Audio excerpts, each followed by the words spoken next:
Good morning. Welcome to our 70th weekly webcast. If this is the first time you're joining us, welcome. If you've been with us before, welcome back. And so there's 3 hours to ask as many questions as you want to. You can ask me personal questions, career questions, business questions, of course. And again, we end at 11 a.m. We end at 11 a.m. so we can start the call for the MBA degree students only office hours. We have a 2-hour office hour after this one's done. So hopefully you all had a great break. All right. I'm tired, man. But I'm committed. I'm always going to do these every Thursday no matter what. All right. First one is Rohit, who's saying, good morning, Chris. Merry Christmas. I hope you're enjoying it. Thank you. Same to you. Thank you very much. And Solly's saying, hey, Chris. Hey, chat. Hey, man. How are you? All right. And then I'm looking for questions here. Kunal is saying, good morning. Merry Christmas, Chris. Same from Stella. Stella is saying, hello, Chris. Hope you had a lovely holiday with your family. Same from Jose. Thank you. Thank you very much. Appreciate it. Shantanu is saying, good morning, Merry Christmas, Chris, to you and your family. Thank you. Same to all of you. And I hope you you all had time to relax a bit. I didn't do anything yesterday work-wise. I promise you. It was all family. It was fun. It was fun. It's so funny though. Like I buy my kids my youngest one especially, a toy. Came in a big cardboard box. Wasn't expensive. It was just big, and he played with the cardboard box. I mean, I'm trying to understand. I could have saved money. I could have gotten him just a big cardboard box. So I guess I was the same way as a kid. We used to make forts all the time, which was kind of fun. So, all right. First question here is Solly is saying, what do you think about doing things that won't generate money? And it's a side hobby. I think that if you do what you really love doing, even if it is a hobby, there is always a way to be able to turn that hobby into a full-time gig. You just might not realize it yet. A lot of musicians, artists, as well as athletes, obviously take a hobby when they're younger and turn it into a real thing. But you can do the same thing as well, pardon me, if you want, when it comes to, excuse me, when it comes to programming. Or playing around with creating PowerPoint presentations or Photoshop documents and all that. If you enjoy that sort of thing, and I certainly do, you can go to Fiverr.com. That's Fiverr.com. And what you can do is you can start charging for that service. You can do the same thing at Upwork as well. So you can turn your hobby into your full-time gig. Give me 1 second, please.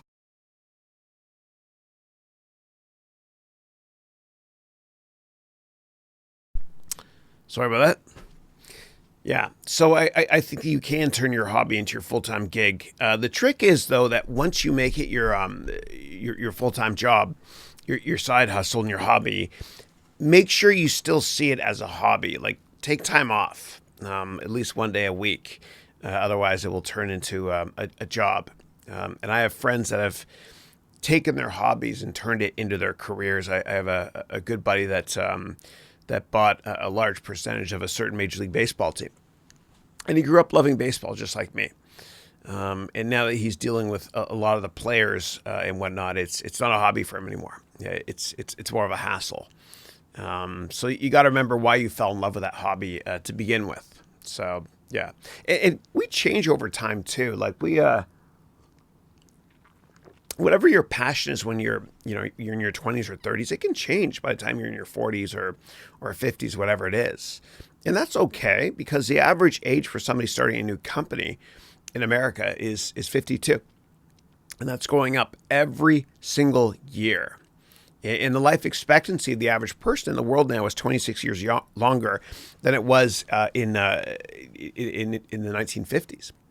That means you're all 26 years younger than you think. So you can always recreate yourself, reinvent yourself, turn your hobbies into your hustles or side hustles at any point in your life. It's never too late to start over. Yeah. All right. Venkatesh saying Merry Christmas. Same to you. Thank you. Thank you. And let me tell you the origin of my name. if you're curious. And you should all know the origins of your own names as well. Like, for example, my son Matthew, I looked it up, and Matthew is Hebrew for a gift from God. But my name it's interesting. It's actually about 2,000 years ago. You probably know where I'm going with this. They didn't have bridges.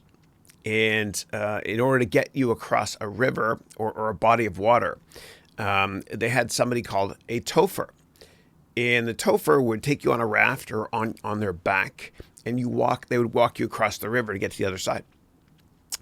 And one day, a topher, he was carrying this child, and the child was like 5 years old.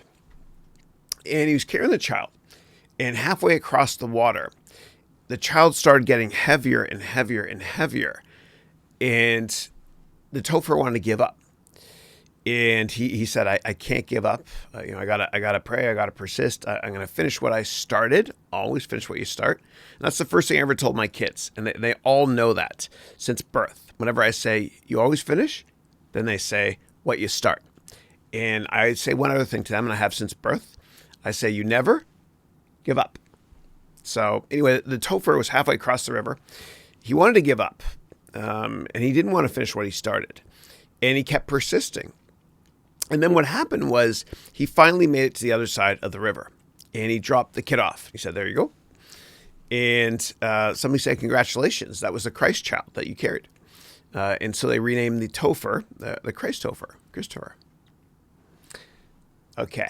And so he's saying, I don't watch movies, meaning Hollywood ones, that don't teach much. Is that bad? No, if you love to read books, a lot of people love to read nonfiction. There's nothing wrong with that at all. It's everybody's got a different palate, a different taste when it comes to edutainment or entertainment. I love learning from movies when I watch them. I love learning about history if I can. I love period pieces in movies, meaning movies that were set or supposed to be set in different decades. So I saw Joker last night. It was on demand. And I think that was set in the early 80s in New York, which is really Gotham. Great movie, by the way. Really disturbed guy. It was kind of disappointing. I'm not going to ruin the ending for all of you. I think he'll get Best Actor, and I think that movie will clean up the Oscars this year. But I mentioned that movie because I kind of felt like I was in the early 80s, in Times Square. All the cars were old. It was really cool. It's like when I watched Mad Men. That's fiction, but it's sort of like what the world was like in New York City if you worked in the advertising agency on Madison Avenue back in the 1960s. Everybody wore, in that show, Mad Men, clothes from the 60s. It was an awful period in American history, in my humble opinion, because at that point, it really mattered what your last name was or the color of your skin if you got a job, or if you're a male, you got a job. It was, and I asked my grandfather about it, and he said, yeah, it was like that back then. Even my mom and dad said, yeah, in the 60s, it was, you hear about all this hippie stuff, and yeah, those guys and gals are heroes. But it was a really, really tough time to be alive if you're a minority. Like my mom and my dad, in the 60s, they walked down Yonge Street, which is a street in Toronto. It's the longest street in the world. And somebody pulled over my mom or looked at her and said, your father would be ashamed of you, because my dad is a bit darker skinned. But it was an awful time. But watching Mad Men kind of made me feel blessed that I don't live in that era. I love the music of the 60s, the counterculture movement of the hippies. Those are my heroes. But it was awful. It was brutal. Like, watch Mad Men, the show. Like, it was it was a very misogynistic environment. If you weren't white male, it was tough to really make it. And my grandfather, God bless him, passed away, but he saw my fraternity collage. We have the pictures of all the people in the fraternity and their names. And he looked at it years ago, 20 years ago, 30 years ago, whatever. Actually, 20 years ago, I'm not that old. And he said, none of you would have gotten into this fraternity in my days. It was a tough time. Like, my grandfather even, he was Lebanese. His last name was Haddad. He had to change it to Haddon. Like, things were different back then. But what I love doing is I love watching television shows and movies that kind of show me a different era to the extent that I feel that I'm living it, or at least part of it, or observing it on television or in the movies. So anyway, you can learn a lot. Your question was you prefer nonfiction movies to fiction. You can still learn a lot from watching fictitious movies about what life was like in different decades. And I remember at that time, when my mom told me about that with my dad on Yonge Street, I was reading Obama's first book years ago. And I called my mom. I said, "Mom, you're not going to believe this. Interracial marriage was illegal in 13 states in America in the 1960s." And then she told me that story about herself with my father. And I love my parents so much. Yeah. And even back in the late 60s, they had the first interracial kiss on TV, and that was a big deal. It's totally normal now, obviously, but back then it wasn't.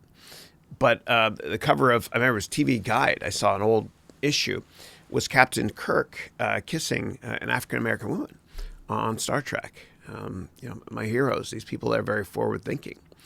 But it was an interesting time to be alive. And, for all those in the civil rights movement, those are my heroes. A lot of the hippies are my heroes as well, the ones that embrace peace. I wouldn't be here today in the Bay Area if it weren't for them. So but thank you for your question. But I think the bottom line is that you can learn a lot from watching fiction-based movies and television programs as well, to let you see and feel what it was like back then.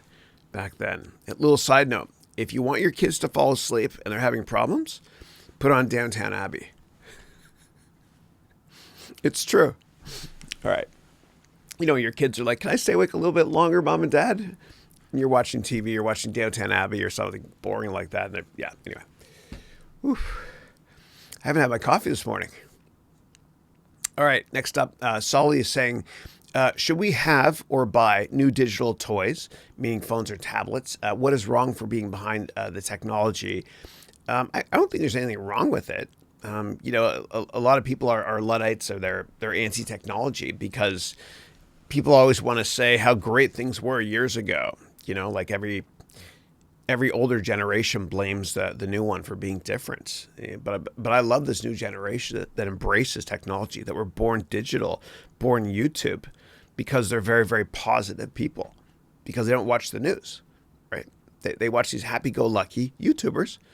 And as a result, they're all kind of getting MBAs in marketing from watching that. But I love these things. Like a child in the middle of any continent now has more access to information and faster access to information than Bill Clinton did in the 1990s. Think about that. And one of these things has more processing power than every computer on the planet in 1969 that put the first person on the moon. And there's over 2 billion of these things. Think about that. It's amazing. So I'm a big fan of technology, obviously. Yes, we're a little bit, it takes us a little bit longer to focus better. And I'm guilty of that. I just read a text from one of my employees here. But at the same time, I'm such a hypocrite. At the same time, we have faster access to information. We don't have to go to the library and look through microfiche. We can get everything we need online. Yeah. And little side note, for those of you that are in school and your teachers tell you don't use Wikipedia, seriously? That's just like, teachers telling students when I was younger, don't use an encyclopedia. And if teachers tell you don't use Wikipedia as your sources, then all you do is go to the Wikipedia page, go to the very bottom of the page you read about, and there's a billion sources there. Go open those sources and make that your source. How's that? All right. Yeah, but Sully, I don't think you have to have the latest and greatest of everything. I just happen to be, I'm brutally honest, a nerd. So I love to have new technology. It's just, my dad, when he bought me my first Mac when I was a kid, changed my life. I love this stuff. But no, you don't have to have the latest version of everything. You'll probably save a lot of money, by doing that as well. A lot of stuff you can buy used on eBay for a lot cheaper. It's like buying a new car. The second you buy it, it depreciates 30%. Okay, and the next question is, how much does clothing matter in meetings? Yeah, I think that you have to be respectful, especially if you're meeting in an interview or the potential customer. And if you're not sure what to wear, what I recommend doing is going to LinkedIn and seeing what the person that you're about to meet with wears in their profile picture. You can always also go to glassdoor.com, where there's a lot of pictures of executives or people at every rank in every company.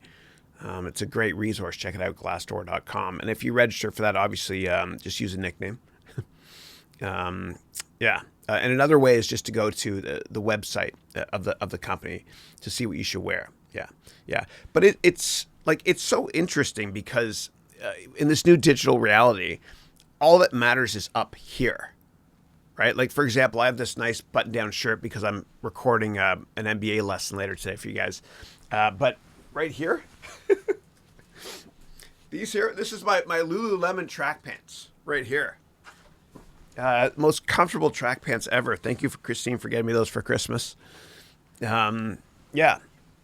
So it's interesting. And it's interesting, even in the gym, you'll notice a lot more people now when they exercise.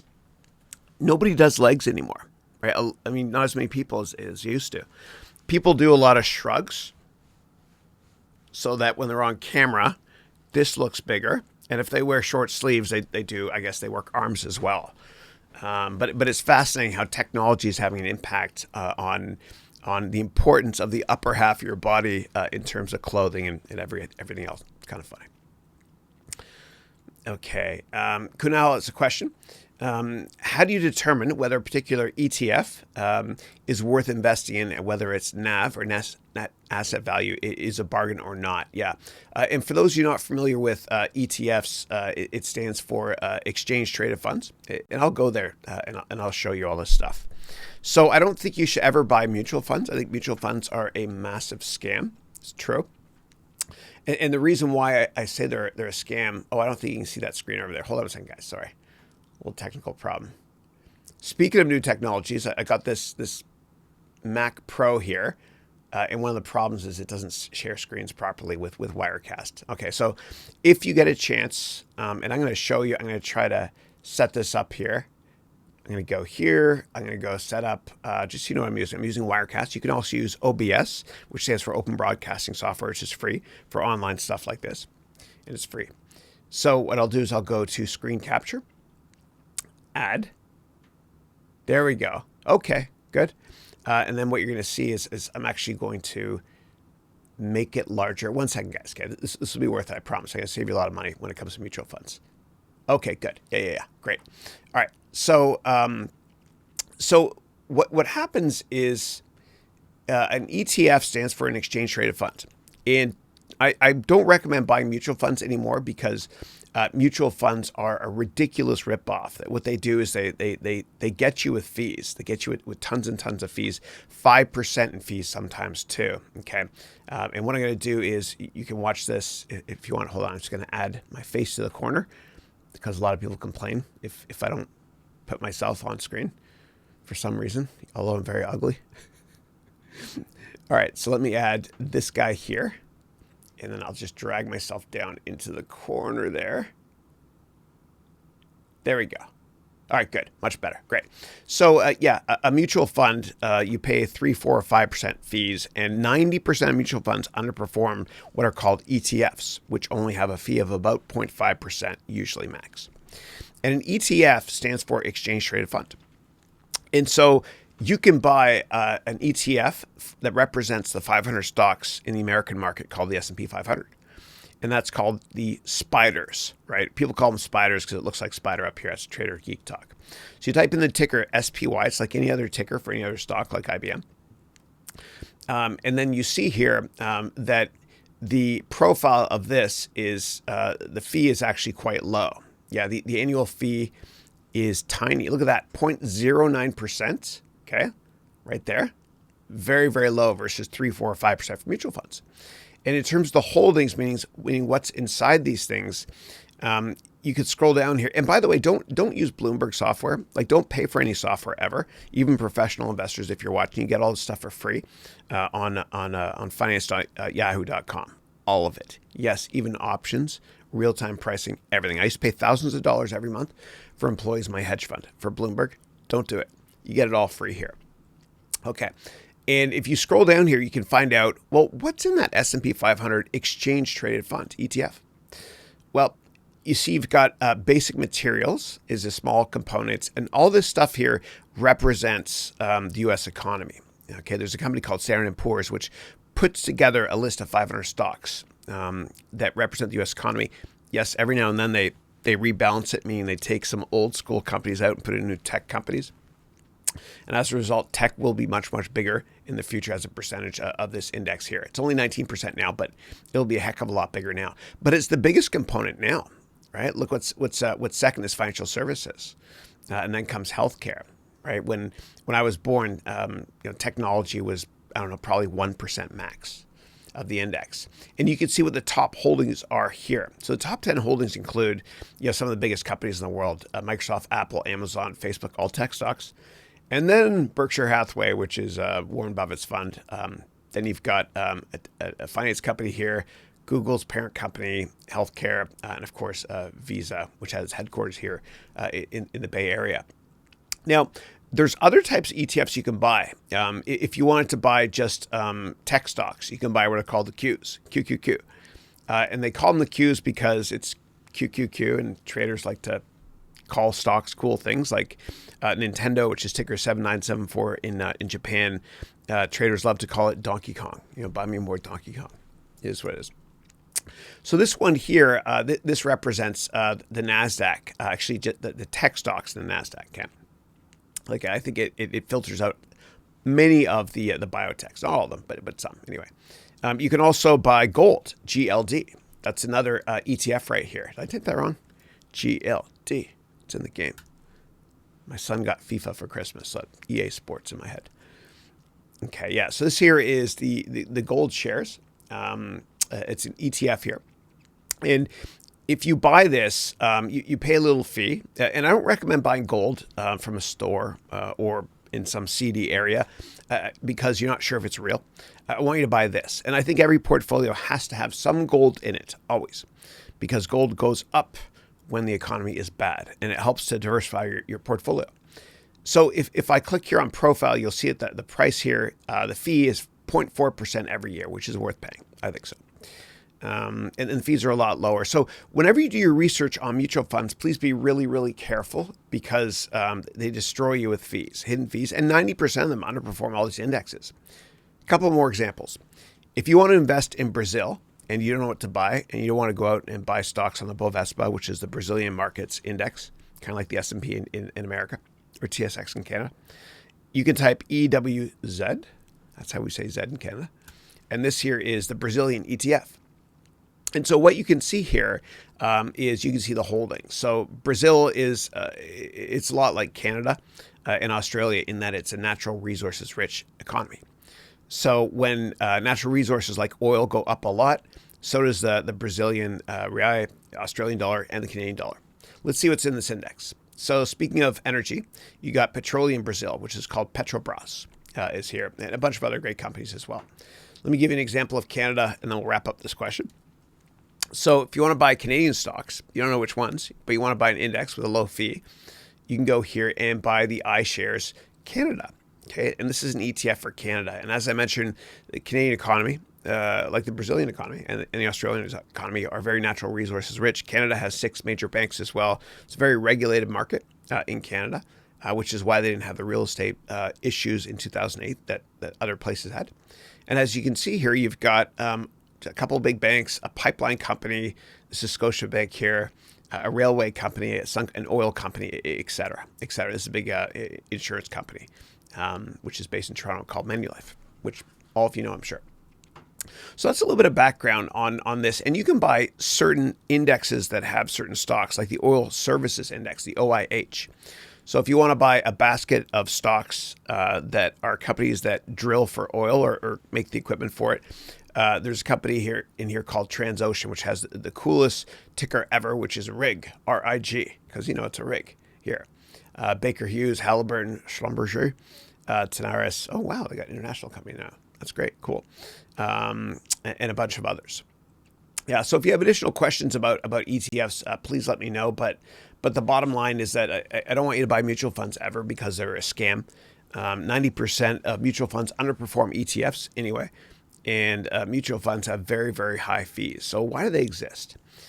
Because a lot of mutual funds have great relationships with a lot of the 401k or the retirement savings programs in a lot of companies, a lot of people in HR. And also, and that's not the only reason, they have a big advertising budget as well and a huge lobbying budget as well. And they make these feel-good commercials like, shouldn't you start saving today and feel good when you get older and all that stuff. And yeah, I believe in that. I believe in the time value of money. You got to invest, as much as you can as early as you can. That being said, the fees are egregious. They're way too high. And I highly recommend looking at ETFs instead of mutual funds. All right. All right, give me 1 second, guys. I'm going to try to improve the speed here. Hold on. All right, and I'll show you what's happening here. This is one of the worst times ever to do a webcast, and I'll tell you why. Because a lot of people are at home watching Netflix, or they're playing Fortnite. My kids are not allowed to play Fortnite during this call, by the way. So I'm going to check my internet speed. So the way to do that is you go, what is my internet speed? And we'll see here. And I'll run a test. I saw here that this was red a second ago. Yeah, that's brutally, brutally slow right now. So I'm going to turn Wi-Fi off and go over to Ethernet and run it again. And younger people, or my kids, I should say, they don't like things that are wired, like controllers, because it's just not as good when it comes to the ping they call when they play Fortnite. Or I should say the lag with the controllers. There we go. Okay, much better. My bad. I was on Wi-Fi there. And there's my upload. Okay, good. Now, in order to do YouTube Live properly with close to 4K, I have it at 1440. If you want to click on that little Gears of War or Gears icon there, you need at least 11 or 12 megs upload. So we're good to go. If I caused any quality issues, I'm sorry. The older I get, the better I was. All right, next question. Okay. Kunal, you asked about the NAV, which is net asset value. I don't know. I guess what you can do is there's got to be a way in Yahoo Finance where you can look at the NAV, NAV, or what you can do. And the markets are pretty efficient. Like if you invest in a very liquid ETF, and by the way, never buy stocks, anybody on the call, that don't trade that much. Like make sure that the daily volume is high enough so you can get out of it in one day if you needed to. Actually within 1 hour. If you're an institutional investor managing a hedge fund, hopefully it's within a day, or a big mutual fund. Hopefully it's within a couple days. But usually what happens is these very liquid ETFs, there's so many big black box trading systems out there, being AI, artificial intelligence-based algorithms, that will look to make sure that there's no arbitrage opportunities, right? And so arbitrage opportunities are getting very, very small, given the advent of black box artificial intelligence-based trading, which makes sure that a lot of these liquid ETFs don't trade very much above their net asset value. But do a search online for NAV and the ETF you're looking at to find out how much above NAV, if any, it's trading at. And always try to invest in very liquid securities. Okay. All right. Should I talk to my employees about their wrong understanding of tasks? Hold on 1 second. A little technology adjustment. Okay, the question is, should I talk to my employees about their wrong understanding of tasks? Some of them get offended and start arguing. What's the best approach to discuss the problem with them? Yeah. So I learned something from this great CEO named Godfrey Sullivan. And I first met Godfrey when he was the CEO of Hyperion. Ticker was HYSL, which Oracle bought. And then I met him again when I invested in the IPO of a company he took public called Splunk, a fantastic software company. Ticker is SPLK. And Godfrey, and I know people that work for him. I have very good friends that work for him. And they said that one of the reasons why Godfrey, and he resigned, by the way. He retired, I should say. The reason why Godfrey was so successful at managing people at Hyperion and Splunk and Apple when he used to work there years ago is because he would praise in public and criticize in private. I got to say it again. So important. You want to praise employees in public and only criticize in private. A lot of people, like as Dale Carnegie said, people are often creatures of emotion and not creatures of logic. And they'll really take it the wrong way if you criticize them in front of other people. And they'll lose respect for you. And they'll do their part in hurting the corporate culture. And it's wrong to criticize in public as a manager. And so what you usually do, if you have a big company, is you take the employee aside and you just kind of give them feedback one-on-one. And I believe in giving positive feedback, a lot of it. And so, if it's somebody if it's a tough conversation, you can kind of provide some positive feedback on them first. And then you could say, however, I think we can be more, without being condescending, I think we can be even more productive if we approach this business problem this way or whatever it might be. And so, Solly, for you, I know that you're a programmer in Lithuania, you mentioned, and you program in JavaScript. Maybe you can mention a better way to code using JavaScript, for example. Okay. And you could say we, and they'll get the message as well. They'll get the message. Yeah. And if they keep arguing, and they're highly illogical, and more importantly, if they hurt the corporate culture a lot and they make other people less productive and less happy, you got to let them go. I know it's a hard thing to say, but you gotta hire slowly and fire quickly. And I hate saying that, but you might actually be helping this employee out in the long run. If somebody hates their job, they're not passionate about it, and they're let go, then years later they might look back and say, I wasn't happy at the time when I got let go, obviously, but I'm happy now because now I can focus on what I'm most passionate about in life, which is whatever it is they're going to do next. Yeah, but hire very slowly, and then you always want to fire quickly. And whenever I fire someone, and I do it sometimes, not that often, it's my fault. It's my fault because I didn't vet the employee enough. And I don't fire very much because I usually have this very long internship program where I kind of test people out, and then I bring them on later on in more of a full capacity, so to speak. And if you're curious on how to, you guys are the customers. The customer's always right. You let me know what you want to talk about. But if you're curious on how to let somebody go, let me know and I can talk about it. It's a tough conversation. I'm happy to go there. The first time you let somebody go, it's, oh my God, it's more painful for them, but it hurts you a lot. And I hate to say this, but the more people you let go, the less it hurts you yourself. I know that's kind of a bizarre thing to say. And I guess that's the way people that do, I don't want to bring ethics into employment here, but people that do unethical things, I'm sure that the first time they did it, they feel bad. And then second, third, fourth time, they don't feel as bad. Kind of a bizarre thing to say, but letting somebody go is very, very uncomfortable. And if you want more advice on how to do it, I'm happy to go there. But I prefer if you also talk to somebody that works in HR before doing that sort of thing, because every country is a little bit different from a package perspective. Like for every 1 year you work at a firm, that might give you a month's salary, whatever it is. Yeah. And they have a family too, so make sure you give them health care if you can as well. Yeah.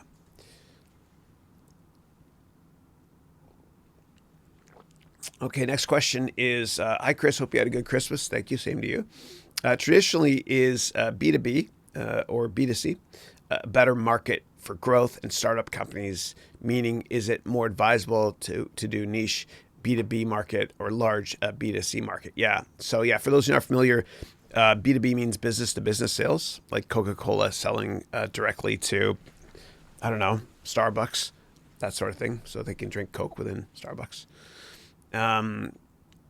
Yeah, and then B2C is business to consumers, like Coca-Cola selling to me as a consumer, not to Starbucks. Yeah.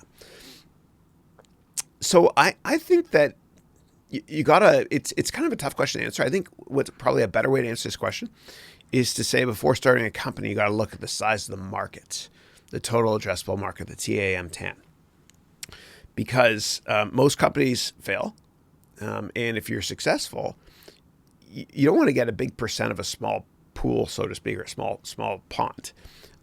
You want the size of the TAM to be like the ocean. It's massive. So if you really hit it out of the park, you want to make sure that it's financially rewarding for everybody, including yourself, your employees, and your investors as well. And that's why a lot of investors, meaning venture capital firms, they'll never invest in a startup unless the size of the total addressable market isn't massive. For example, a couple of years ago, I had this partner from Kleiner Perkins, great guy, named Paul Ye. And Paul, I think it's Y-E-H, yeah, great guy. And he was at Kleiner. He's since started his own firm. He's doing great. But what he said was that Kleiner at that time, they didn't like to invest in companies, for the most part, on most occasions, imagine myself there, unless the size of the total addressable market isn't at least, or going to be at least $20 billion. And the reason is because if that company they invest in is successful, and most fail, and only 1% of the top 10 venture capital firms' investments are unicorns, meaning billion-dollar plus companies, unless you're Sequoia, in which case it's 5%. But in the unlikely event that that company is very successful that you invested in, if the size of the market is $20 billion and they get 5% market share, 5% of $20 billion is $1 billion in annual revenue. Yeah. So instead of looking at whether or not it makes sense to do B2B or B2C, I think what the question to look at might be, what's the size of the total addressable market? If you want to talk about particular industries, I'd be more than happy to provide you my humble thoughts, meaning B2B industries or companies or B2C. But I like to invest in companies that own a platform, right? And if you own a platform, basically you can, it's kind of like a road, and you can charge the cars and toll booths, etc. And the best investments, again, in history are platform-based solutions. I can go there if you want me to. For example, like Udemy. I'm not an investor in Udemy, but Udemy is a platform, right? It's the Google of ed tech, and everybody else is Bing, and they do exceptionally well because they have this incredible platform where teachers do exceptionally well, as well as students. Students do even better because they learn a lot of great stuff at a low pricing point. It's a great business model. All right, next up is, should we buy stuff when there is a discount for them? I recommend, and Saul, you're in my MBA degree program, so we're going to talk about the time value of money in a lot of detail and personal and professional investing soon. But small savings today add up to a fortune later in life. Like if you, and I know it's hard to buy a house or an apartment, and I had to wait to my 30s before I could do it. But if you buy your own place, find a way to do it. You can literally save $30 million in your life. That's right. And for more details on this, just go to my YouTube page and do a search on the number 31. I know it's bizarre, but I have this. I created over a year ago this one thing, this one video which states that that you can save $31 million in your life if you do a couple small things like make your own coffee every day. That's right. It all adds up. It's true. If you make your own coffee all day, and if your spouse as well, you could save over $1 million in your life. Hear me out. If you go to Starbucks and you pay $3 or $4 per day for a crazy expensive coffee, which some people do for some reason, or you make it yourself for like 25 cents or whatever it is. If you do, look at the time value of money for that. That adds up to over $1 million in savings over 50 years. It does. Small little things like that can save you a fortune. Like if you spent $300 on a pair of Beats headphones, if you didn't spend that $300, that would literally, and I've got the math to back it up, be worth 30 grand in 50 years. And when you pay for rent, it's even worse, obviously, because you're paying a lot more than, $300 over the course of a year. Yeah. But for more details, go to my YouTube vlog and do a search on number 31, please. Because I give you an example of how you can save over $31 million. Give me 1 second, please. Hold on a second.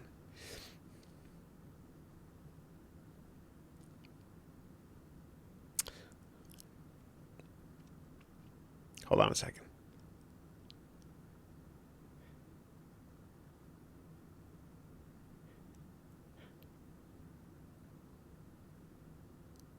Okay. All right. That was just one of my employees wanted to stop by to get all the footage for I'm recording for the next MBA lesson. He wanted to edit it, but it's not going to work now. And then my son, I don't know if you guys could see that. He wrote here, for some reason, Dylan wrote, "I'm not using Wi-Fi, I'm using cellular, I guess, to play whatever game it is." And we have T-Mobile, so we got unlimited cellular, which is fine. All right. Okay. And then next up, Abe is saying, hold on a second, guys.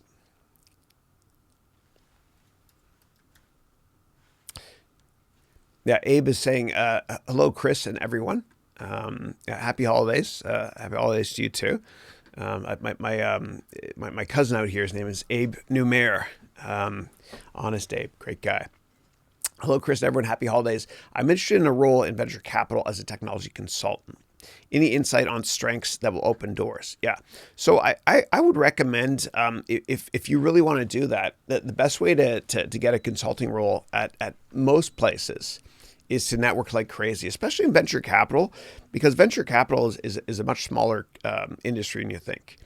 And so I've got this book, I think it's up my shelf there, that's free. I wrote, you go to my website, harounventures.com, and download my free book on networking. And that will help you tremendously to get informational meetings with people in every industry, every company, including venture capital. It's over 200 pages. Again, it's free. And there's a couple hours of YouTube videos I created for you. I promise you, it works. Just read the book cover to cover. It works. And if it doesn't work for you, come back on this call and ask me why it didn't work, or provide me with examples, and I'll walk through Wall Street. I'll make sure it happens. I'll make sure you can figure out how to get those meetings. Yeah. And for those of you in my MBA degree program, starting January 6th and 7th, the Monday, Tuesday classes, we're talking about how to make an amazing resume and LinkedIn profile, and then network to get those meetings as well.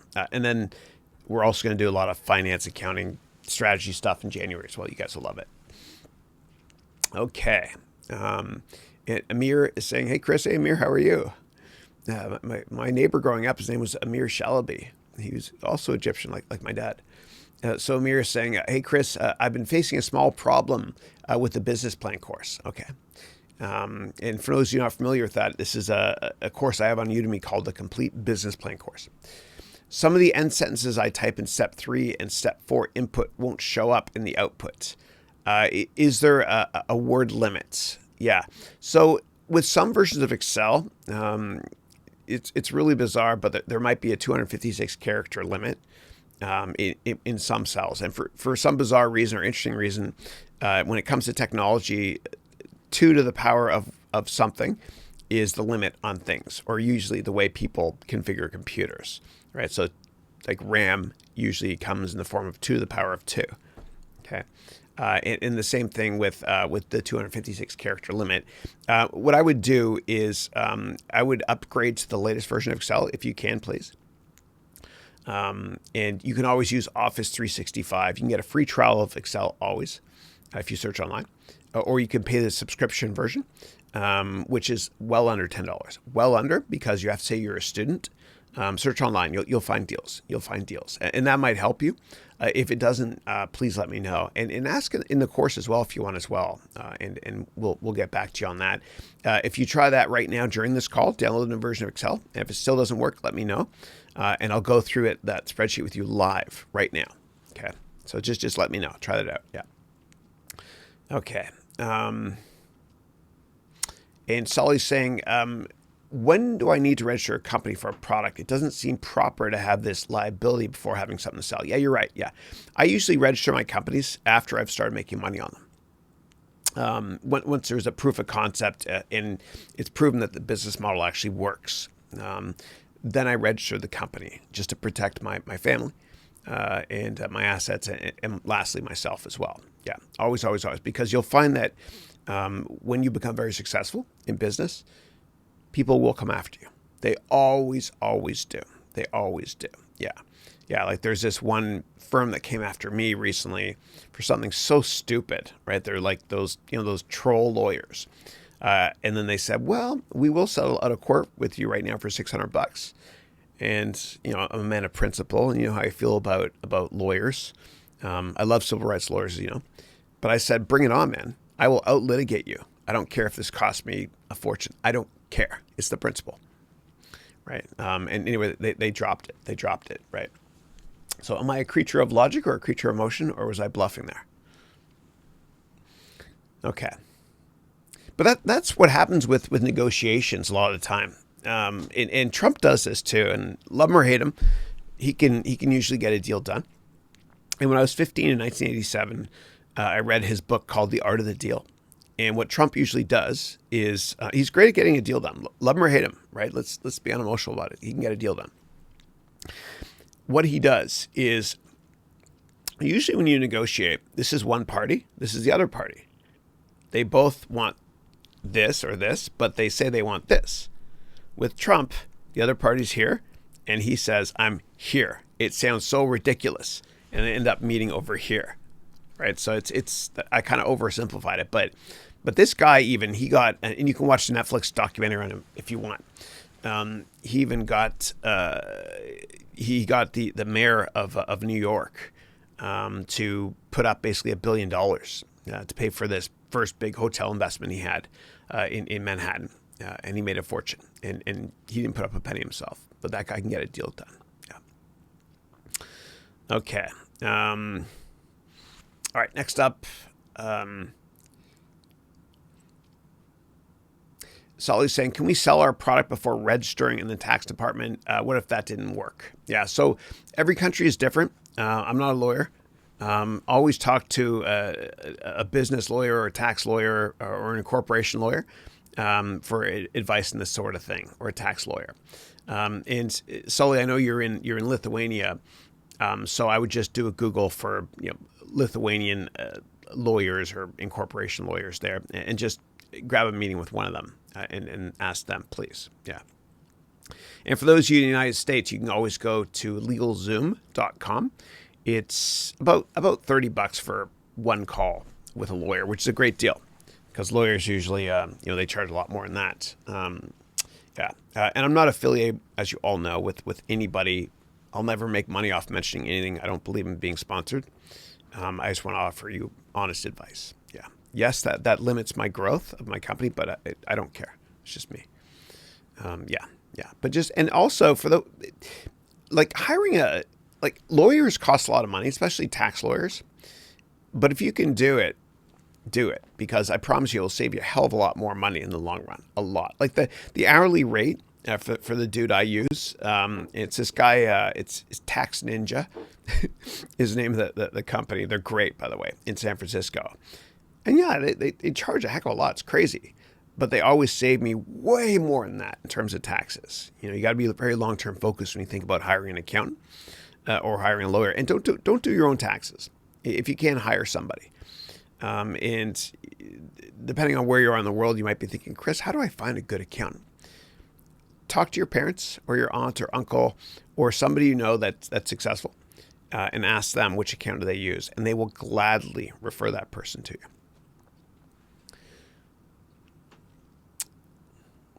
Okay. And Rohit is saying, hold on a second, guys. Oh, yeah. Sorry. That's my, so Matt's one of my, and by the way, I'm an open book. I am so transparent with everything in my life with all of you. But that's Matt, who works with me. He's amazing.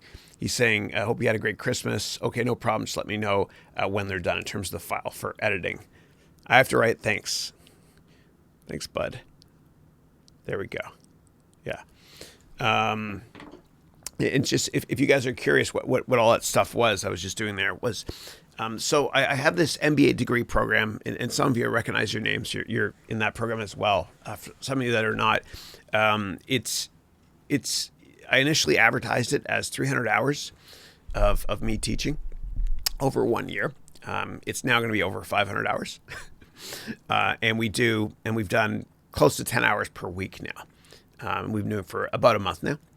And then what I do is I record the classes, and then I upload them to a website, my website. And so Matt, who I work with, he's great. And Matt's the reason why the quality of these things are getting a lot better. Like if you go back and look at week 1, we're on week 70 now. It's getting a lot better. I'm learning a ton. I always learn from Matt. He inspires me, as does Wrigley, who's my COO. I love them both equally.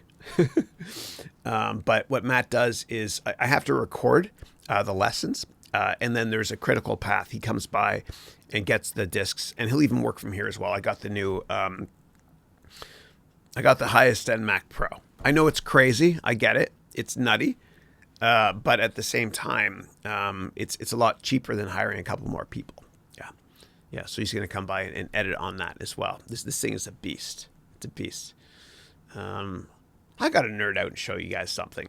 I'm such a geek. I got to show you this. Look at this here. Okay. About this Mac, I'm such a nerd. Look at this. This is how much RAM I have. Right. And I'm doing this also because I want to provide the best level of customer service I can. I want to teach without anything crashing. We render so much stuff here. It's ridiculous how much we render. Like we do, we do it all in 4K as well. Although you might be watching it in 1080. We have everything future proofed. And we have to create, 10 hours of content per week or whatever it is, and record way ahead of time. And it's not just one camera angle, it's multiple camera angles. It's crazy. It's crazy. The biggest drawback with and I've got pedals down below, as you guys know, that control all these if I want. But the biggest issue with this new Mac is it gives off an insane amount of heat, which is why I have this air conditioning on in the background. Hopefully you can't hear it too much. Yeah. And for those of you in my MBA degree program, I'm going to teach you all how to create backdrops like this, okay, lighting like this, and film quality like this, and audio like this, regardless. That's right, regardless of what camera you have. The camera I'm best with is my camera from 2012, my Canon 5D, yeah, or Mark III, yeah. But I'll teach y'all. I don't care if you have a Sony, Canon, Nikon, Android, iPhone. We know how to use all of it. I'm going to teach you everything as electives in the second half of the MBA degree program. Yeah. All right. But I got to plan my days better, man. I got to tell you, I feel like a hypocrite sometimes because I talk about, I gave you all in the MBA degree program. I see a lot of familiar students here that this really advanced daily schedule process to use every day. So you can schedule time for exercise and for everything. I've never worked this hard, and I got to find more time to exercise. Like yesterday with Andrew, we got this new bench press thing for him.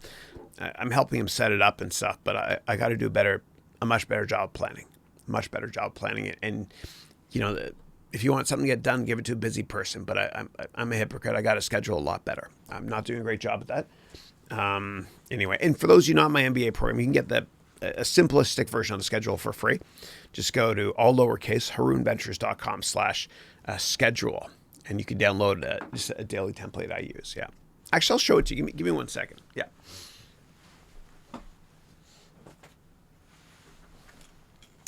Like those of you in my MBA program, there's a more advanced version, but this is what it looks like if you go to harounventures.com/schedule, all lowercase. It's basically, and I forgot to hook up the overhead camera today. It basically is a schedule for what you're going to do the next day. And then you got check boxes as well to score yourself at the end of the day. Did you make time for family, for spiritual stuff if you're religious, did you, and little things like me, I customize for myself. Did I wash my face twice a day? Because if I don't wash my face one time, it's a disaster. It's not fair. It is what it is. Did I get 8 hours of sleep, which I clearly did not last night? And then did I get 20,000 steps in, which means 10,000, which means 5,000.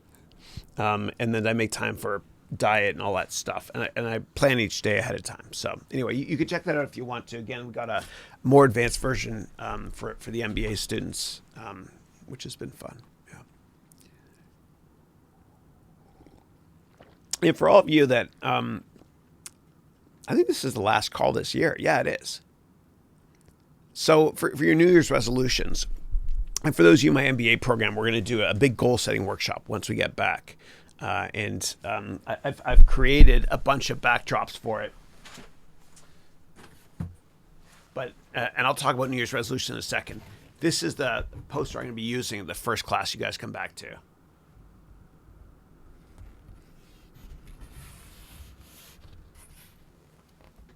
Yeah. So,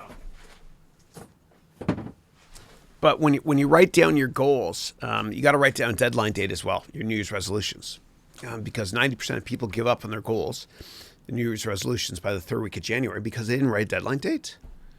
So you got to write a deadline date for all your goals. Write them down on paper, or in your Android handset or iPhone if you don't work at a big company that gives you a phone, and have that calendar entry on your iPhone or Android handset repeat every single day forever. So that's the first thing you see every morning. You got to document your goals and a deadline date too. And you got to you got to vocalize your goals. You got to tell people about them because that will put pressure on you in a loving way to get them done. For me, for example, I wanted to start this MBA degree program forever. I've been thinking about it for a long, long time.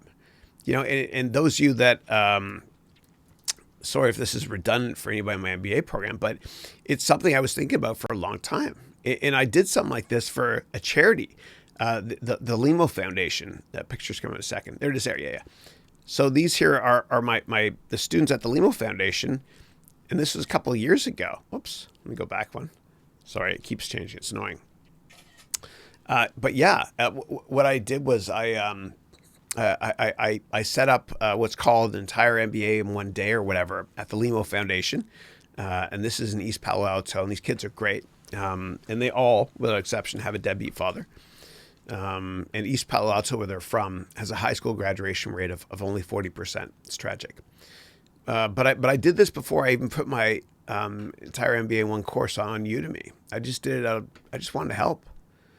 And we did it all in one day, and I personally handmade all of those degrees for them for that one day thing they did. I even got the little gold stickers, and it was fun. But that was kind of the genesis for me for starting this MBA degree program.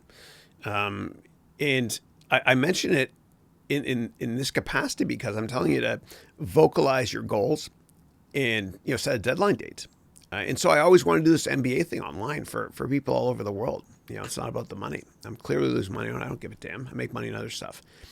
But what I did was in December of 2019, in December 2018, I should say, I sent out a vlog to all 3 subscribers I have. And I vocalized it. I said, coming in 2019 is my MBA degree program. And because I put it out there and told the world, meaning all 3 of my subscribers, and I set a deadline date, I had to get it done, right? And so, yeah, I got it done, but, it took me until December of 2019 to get it done. But you got to, anyway, that was kind of like a New Year's resolution. You got to vocalize your goal. And I want you to create a BAG goal, BHAG, big, hairy, audacious goal. And I want you to set a deadline date. And I want you to tell everybody. So if your New Year's resolution is to lose weight or whatever it is, you got to set a deadline date. By when? And then you have to tell people. And that'll put pressure on you to get it done. To push the goalpost out, so to speak, in your life. And the same thing with writing a book. Like I have a lot of amazing MBA students that have all committed to writing a book in 2020. And they set a deadline date. And they all document it in Slack. We have a Slack channel for my MBA students. And then Eric, he even vocalized it on LinkedIn yesterday. And I'm embarrassed to say I did check LinkedIn yesterday, and I clicked like on Eric's post about his book. And I said embarrassed because if you're watching the replay, yesterday was Christmas. I shouldn't have. Yeah. But it's awesome. Eric, if you're on the call, looking forward to reading your book, buddy. Okay. Next up, you once said in future esports gaming, the gamers will earn more than all other athletes combined due to its scalability. What do you think the TAM of the gaming industry will be in 2050? Oof, that's hard. That's hard. So the video game industry passed Hollywood in terms of the size of the market about 10 years ago. So I think what you got to do is just look at the size of the total addressable market now for video games, and then maybe grow it, I don't know, 3 or 4% every year until 2050. And then I would also, like, video gaming, I think, and movies are going to morph together. It's kind of like when I was younger, I used to read books called Choose Your Own Adventure. And at the end of each chapter, it was fiction, obviously. It would say, go to page X for this outcome or Y for this outcome. And I think that's what movies are going to morph into longer term. Choose your own adventure, video games. With some VR as well, virtual reality stuff. So I think that the size of the market for the gaming industry is going to be bigger than Hollywood and the video game industry combined today. Much, much bigger. And you can look at the online streaming market as well. I think it's going to cannibalize part of that market share as well. I think it's going to be a big deal. And the big studios get it, man. Like they're the streaming market, like everyone's terrified. Everyone's trying to, it's a gold rush. That's why we as the consumers get access to so much great stuff for cheap. Competition is great for the consumer. Otherwise, we wouldn't see Baby Yoda for a couple of bucks a month. And The Mandalorian, of course. And by the way, the number one search term in the United States in 2019, so far, the year's almost over, is Disney Plus. But I think what's going to happen is Disney is going to really get into the video game industry, and Apple as well. And they're slowly trying to get in there with their arcade subscription program, which is only okay so far. But I think what's going to happen is gaming is going to be so massive. It's going to be bigger than every other sport combined. And Disney kind of gets it. They have Buena Vista. They bought some studios for video gaming as well. And they also own ESPN Sports. Yeah. So I think Disney probably understands it very well. Yeah. The gaming market is going to be massive, massive. And there's a guy, Ninja. Talk about an inspirational story, man. So this guy started out as a Udemy teacher. And he actually taught a course on Udemy on how to use Twitch, which is a video game streaming company that Amazon bought for only $400 million. I say only because it was a steal. It was a steal. And Ninja gets paid millions of dollars every year just to play, Fortnite online. Although my kids say he's playing Minecraft now. And I got my kid, Matthew, this great gaming PC for Christmas, Alienware. And he actually paid for a lot of himself. I worked him very hard. He wanted to in my company, so he paid for a lot of himself. And so we set it up. We set up in his room yesterday. It looks amazing. Alienware rocks, which is owned by Dell. It's a gaming PC company. And the first thing he did, right, I thought he was going to play, Call of Duty or whatever, some crazy graphics intensive game. First thing he did was he opened up Minecraft. And he said Ninja's playing Minecraft too now. So I think MLG is going to be massive, absolutely massive. And again, bigger than Hollywood and the video game market combined today, and the streaming market as well. It's going to be huge. And the great thing about being a professional gamer, of which I'm not, is that you can make a lot of money doing this. I know it sounds messed up. And the older generation, people like me, parents, are thinking, Chris, that's idiotic. Well, take a look around. Look how much money people are making online. You got this one kid, he's 8 years old. He opens up toys. And his mom uses like a low-end version of this. And he made $23 million this year so far just doing that. A lot of streamers are making a lot of money. It's big business. It is big business. So, I guess I'll end this thought with a quote from Wayne Gretzky. Wayne Gretzky was the best hockey player in history. And he said the reason was because he didn't skate to where the puck is, but rather he skated to where the puck is going to be.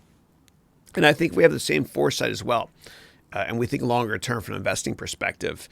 We can kind of understand the fact that, yes, gaming is going to be a hell of a lot bigger in the future than it is today. And just look at all the sponsorships online. Look how much money people are making online streaming gaming. I think it's going to be massive. Yeah. Okay. Right. So how do I start my company, one of my venture ones? Yeah, I started my hedge fund back in '08, which morphed into a venture capital firm. And I had an investment in Facebook when it was private, but so did everybody in the VC industry. I got my green card and I was like, it was 2007. I was working at a big hedge fund called Pequot. And as is always the case, whenever I'm working for somebody else, I'm always starting companies on the side. And you only have to be right in business once, by the way, right? So you got to keep trying. And I went on a road show in 2008 all over the place and raised a ton of money. People said it couldn't be done. It was a tough year, but I did it. I persisted. I just raised a lot of money from onshore and offshore investors. And offshore, I set up my offshore accounts, Haroun Capital Partners, in the British Virgin Islands, BVI. It was cheaper than the Cayman Islands, but I had an offshore vehicle so that international investors that didn't want to pay U.S. taxes could invest there. And so I had a lot from Europe Investor, et cetera. Yeah. So anyway, that's how I did it. And that's why a lot of the stuff I teach in my free networking book, which you can get from my website, harounventures.com, is based on my success and failures trying to raise money. All right. And for those of you in my MBA degree program, now you know why we spent so much time in the first SMC class, meaning the first sales, marketing, and communication class, talking about networking and bonding before business. Yeah. So it should start to make a lot of sense. Yeah. Okay. All right. And as Solly said, what is your role and responsibilities in your venture company? Yeah. So this is called Haroun Education Ventures, this current company. And so I'm the founder, CEO, I guess, I hope. And no, I just do whatever I can to help, students learn at a low price and doing my bit to try to change the world. And I know it sounds a silly thing to say, but I think I could have an unlimited number of students online at the same time and just help a lot of people and touch a lot of people. It's not about the money. And yeah, we do look at venture investments as well, right? Like ed tech stuff. Yeah. Although I'll never invest, and this is a policy I have in any of my students because it would set up a conflict of interest. But for those of you in my MBA degree program, because I've done a lot of stuff at boot camps, like at Stanford University and all over the place, whatever, McGill University as well, where I used to be on the board there for the Dawson Cup. And I'm a Dobson Cup. I'm a Dobson fellow now at McGill. What I'm going to do is during semesters 3 and 4, I'm going to help you all start your own companies and write your own business plans through our own version of our boot camp, which will be a lot of fun. And Stella, how are you? When I see your name, I think of that movie, A Streetcar Named Desire, where there's one scene where I think it's Marlon Brando, and he says, Stella, out in the streets. I hope you're doing well. And for those who are not familiar with Stella, she's awesome. She's from South Korea. Yeah. And Stella is saying, how do we break into the technology job market with a non-technical background? What would be the best way to expand one's knowledge? Yeah. So I think the best way to do that is to take online courses. Take them on Udemy. And by the way, I don't get compensated for ever mentioning anything about Udemy. I don't get it in their good books. It's an algorithm anyway. It's kind of like me saying something nice about Google. It doesn't. It's an algorithm. But go to udemy.com.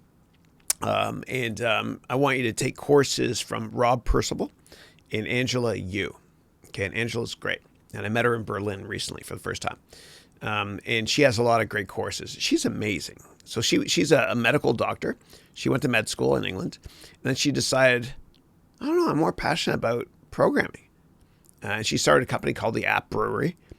And you can take her courses. And she makes it really easy to understand. Her ratings are way higher than I will ever achieve. It's insanity how amazing her courses are.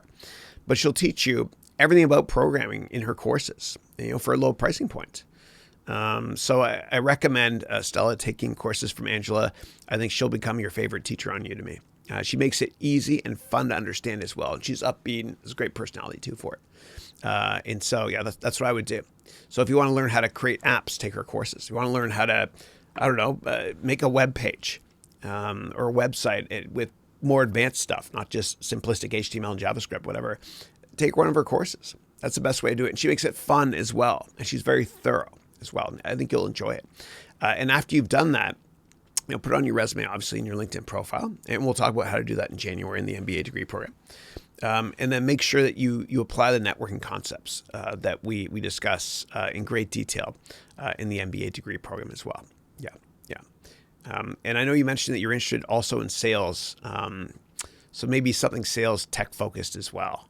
And we could talk about that. In mid-January, we're going to open up we're going to set up Calendly, if I can say it right, so that you can all get one-on-ones with me if you want in the MBA degree program. And I can look at your resume and LinkedIn profile and give you my humble thoughts, and then even mock interview you using Zoom online. And Stella, I know that you've been on Zoom with me before, and South Korea's got the fastest internet on the planet. So yeah. All right. Next question is from Solly in Lithuania, who's saying, do you do technical stuff in your company? Venture One. I mean, I do. Like, I love technology. Like, remember the last personal growth class, PG 1-4, which we did on Monday in our 5-hour marathon session on Monday, December 23rd, if you want to watch the replay. I showed you how I used this to create an augmented reality object on my desk. So I love to hack around with that stuff. I love to play around with all different types of technology. I do a little bit of coding now, not too much, but I try to do everything I teach without coding. So, for example, when we went through that Excel spreadsheet in our first FA class, FA11, Finance and Accounting Semester 1, Class 1, I showed you how to use Excel. And for those of you that watched that and you're like, WTF, why the face? It was complicated. It's not. I don't use macros in Excel ever. All the buttons and stuff that I create are just images. It's fun. And you right click and you insert hyperlink. I don't believe in macros because it runs code on your computer, which creates vulnerabilities. But I'm going to teach you all much more about Excel when we talk about financial modeling from scratch. And don't worry if you're intimidated by Excel and confused, whatever. I'll always provide you with hours and hours and hours of additional videos for free for anybody in my MBA degree program, kind of like I did for that first Excel exercise we did, where I created an hour and a half of additional online videos for you guys to learn it. Yeah. Okay. Next up is Amir. But Solly, I'm also looking at, like, I got this computer, and I know it costs a bunch, but it's cheaper than getting a couple new employees. But where I'm going with this is not only am I rendering 500 hours or whatever it is of videos for people in my MBA degree program in the next calendar year, I'm also doing very advanced stuff, right? Like augmented reality and 3D stuff. And you've started to see some of the 3D stuff that I showed you guys in PG 1-4. How I did it, but I'm doing much more advanced stuff now too, going forward. So it can be kind of like, my goal is I want it to be Hollywood movie style quality for my MBA degree students. And that's why I keep pushing the goalpost out, and I'm trying to do things that I've never done before with all this stuff here behind me. And yeah, I've made a lot of mistakes, but it's been a lot of fun. But you guys just wait and see in 2020 what I've got for you. It's much more than just green screen stuff. It's like every time I watch a movie now, I try to look for how they did certain angles and, bokeh, which means the out of focus portrait mode stuff. I'm trying to replicate that. And I watched Joker last night, which, oh my God, the cinematography on that, it was incredibly well made. I mean, the acting was great too, but just the cinematography was incredible. And I'm trying to replicate that stuff as well. And, working with Matt has been great as well. So anyway, and I have a course on that too on Udemy called Video Production Masterclass, the complete video camera course. In that course, oh my God, it took years off my life. I worked so hard on that. I unboxed 100 products. A lot of them I sold back on eBay, etc. But anyway, check it out if you want. But I really believe that when one teaches, two learn. All right. And Amir is saying, have you read the book Rich Dad, Poor Dad by Robert Kiyosaki? It's one of my all-time favorites. Can you please suggest a few books on financial education and self-help/improvement? Yeah, thank you. I think I skimmed it years ago. I think I must have. Yeah. No, I have it too. I definitely have it. Yeah. I've read so many books. Financial education's tough, dude. They're all pretty dry. If you want to do a textbook, and this is really boring, but whatever, you can check out, there's a great NYU professor whose last name is Damadorian, and he has a great book on finance. You can check that out. It's very dry, though. And I try to teach everything in a more fun and engaging way. I'm looking for some of my finance props. They're over there. I'll go through it with you guys live in 2020 in the MBA degree program. But there's a book called Financial Shenanigans, which is written by Howard Shillett, who started CFRA, CFRA, which was a company that had a huge impact on accounting, cover-ups, etc., on Wall Street in the first decade, in the 2000s, post the Reg FD or Sarbanes-Oxley era, whatever it was. Yeah, you can check that out if you want. There's another one which is The Intelligent Investor, which is Warren Buffett's favorite book. And the reason why Warren Buffett went to Columbia, because the author of that book was a professor at Columbia. And when Warren Buffett came to Columbia to guest lecture in one of my classes when I was there, his wife was there too. God bless her, she passed away. But she was teasing him in that class about the fact that he brought that book, The Intelligent Investor by Graham and Dodd, with him on the honeymoon. Like, that's how much he loves what he does. You know, for Buffett, it's not just about money. He loves it. He loves it. He's passionate about it. So you can check out that book, which will help you out a lot with value investing. It is a little bit dry, though, yeah. As is most finance education, to be honest, which is why I'm trying to do my humble best to make it more fun and stuff.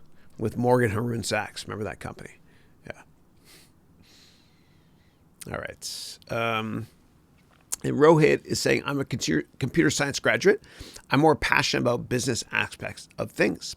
I was so happy when I realized that you're a management information systems graduate as well. Thank you. Yeah. No, it's fun, man. I love to create.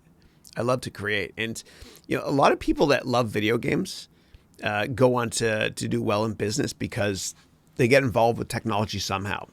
Like a lot of great programmers or technology entrepreneurs, they were massive video game fans.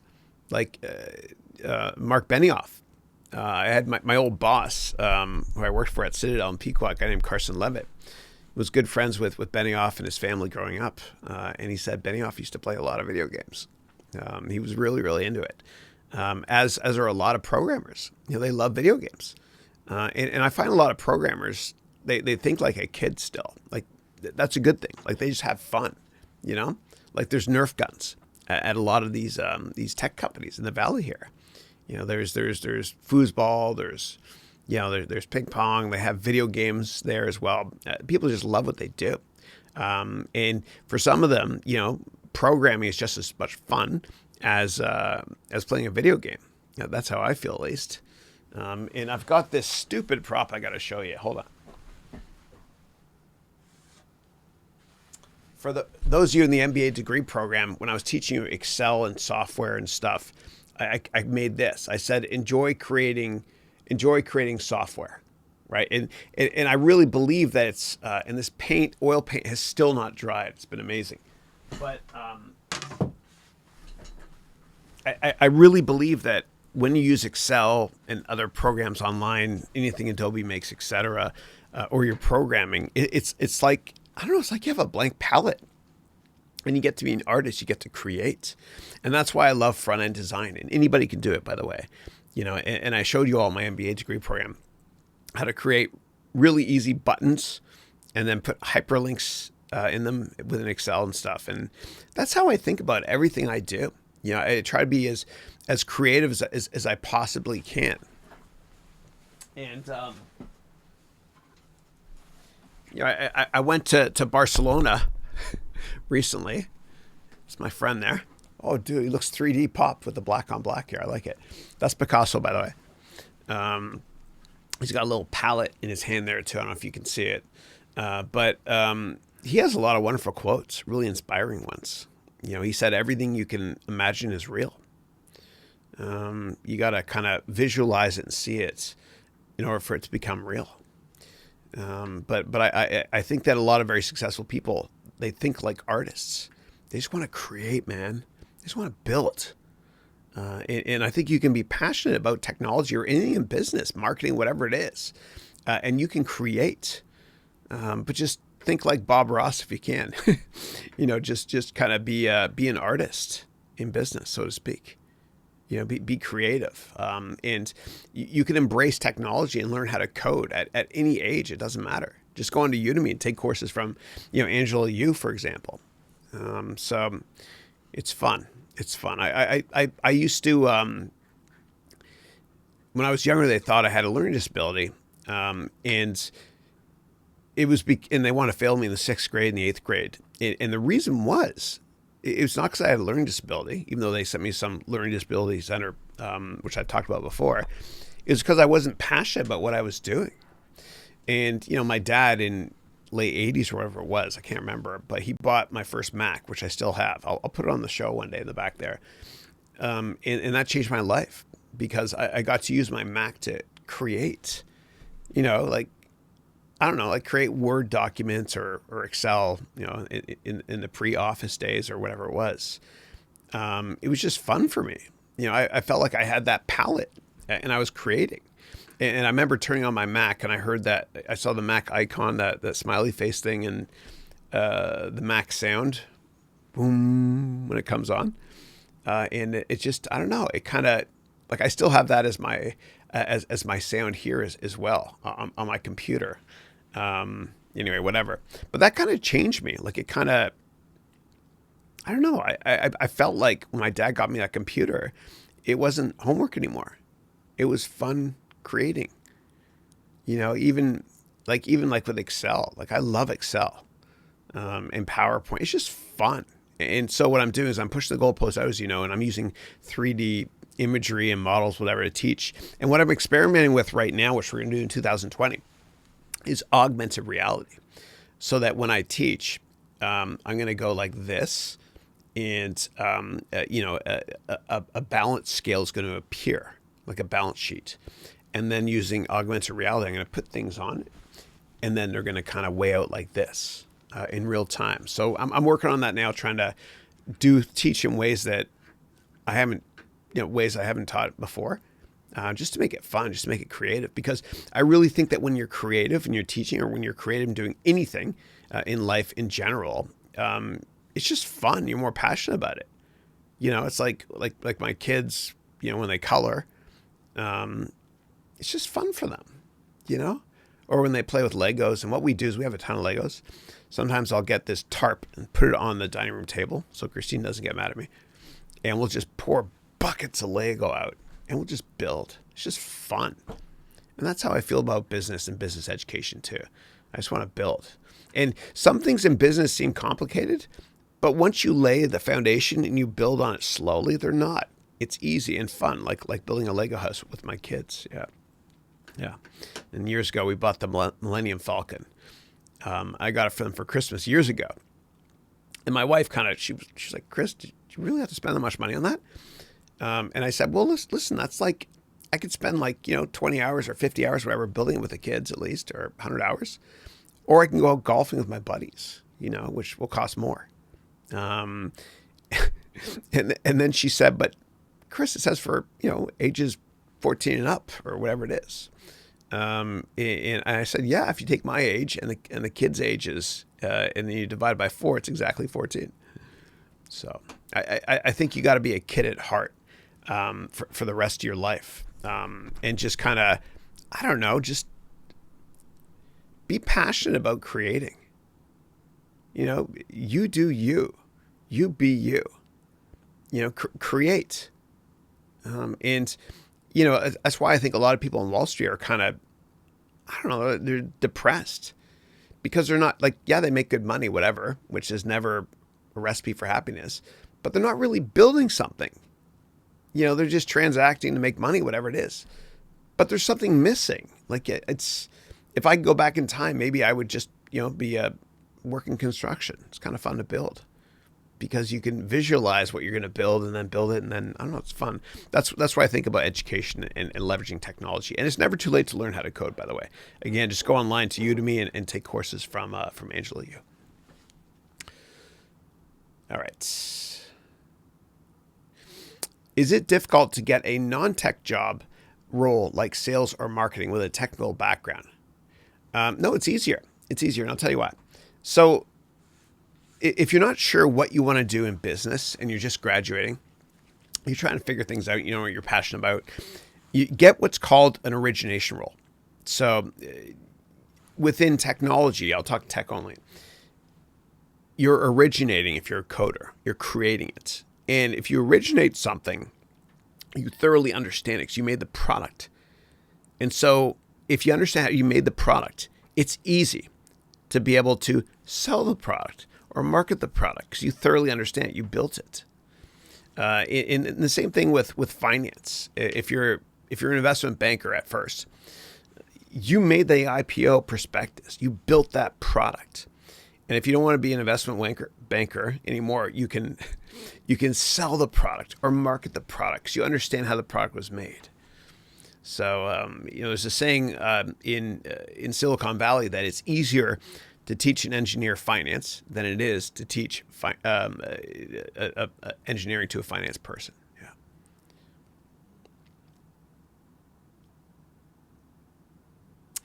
Yeah. Stella is saying, how many venture capital firms have you managed and do you now? I mean, I do have private investments on my own, so sort of, I guess now. But in the past, I've worked with a couple, my own, another one, and then my own again. Yeah. And then Ro, hey Ro, how are you? First time I've seen you on the call. I hope you join us again. Thank you, and happy holidays. Ro is saying, I just started taking your financial analyst course on Udemy. It's great so far. Thank you. Hopefully, it can give me some great trading ideas that can generate decent absolute returns per year. Thank you for that. Yeah, thanks. And I think that if you think very, very long term, you can do exceptionally well in finance. But you got to be a contrarian to do well. You got to be, as Warren Buffett said, greedy when others are fearful and fearful when others are greedy. And, just get ready to buy stocks that are broken. You want to buy broken stocks, not broken companies. You want to buy stocks when everybody hates them. You want to buy a particular stock that you like when everyone else hates it. Otherwise, you won't make money. Because if everybody owns a stock, everyone loves the stock, then who's the incremental investor to buy it and push it higher? So you just got to be a contrarian. And sometimes in finance, the best investments you'll ever make are when there's blood in the streets, so to speak. That's a harsh term, I know, but they use that on Wall Street. There's blood in the streets and everyone's panicking. And when you buy that stock, it feels really uncomfortable, but that's the time to buy it. You got to remember that quote from Dale Carnegie, which is that quite often in business, understand that people are creatures of emotion and not creatures of logic. All right. And Vipul is saying, good morning, Chris. Merry Christmas to you and your family. Thank you. Same to you. Appreciate it. Thank you. And Rohit is saying, which video games do you recommend your students should play to learn about business and management? Oh, I love that question. Yeah. And I'm just working on a lecture that's going to come about a month from now on bonds. And it kills me, dude. So I upgraded to Catalina, which is the new version of the Microsoft or the Apple operating system. And the whole world's freaking out about it because it doesn't allow you to open 32-bit applications, only the new 64-bit ones. And it was really poorly executed. Like, I think there should have been some way to have backwards compatibility, kind of like what Xbox or PlayStation does with new games. You can't open older stuff. It's ridiculous. And so my favorite game of all time is SimCity. And the latest version of SimCity, which, Will Wright and Maxis within Electronic Arts built in 2013, it was great, but it was a commercial disaster for many reasons. I can go there if you want me to. And as a result, they haven't really kept it updated. And so if you try to buy it for Mac at least, the 32-bit version's available, not 64. So everybody has Catalina, can't play it. It sucks. But SimCity is the one to play. And it's great because you can learn about how taxes work and how bonds work, and that's how I learned about bonds. Issuing bonds was playing SimCity. If you're the mayor of a town or city or whatever it is, and you build that city up, you learn about taxes and how to issue bonds. To make the population grow and to generate as much revenue as you can. And revenue obviously has to be much higher than expenses in SimCity and in business. And so you kind of learned around the business of a city, which is a lot of fun. So I recommend that one. Yeah. That will teach you. Yeah, that will teach you more about finance and accounting. Yeah. And Erkin is saying, "Good morning, Chris. Good morning to you too." Rohit has a question, which is, what is it with suits in New York? Suits are considered extremely important to wear in New York, I've heard. What do you think, being a former New Yorker? Yeah, so it's so ridiculous that we still wear suits. In the whole history of the tie, the cravat, it was created by the Croatians during battle, hundreds of years ago, whatever. And it's so damn uncomfortable, dude. Like, doing this up and feel like you're choking, like, that's not fun.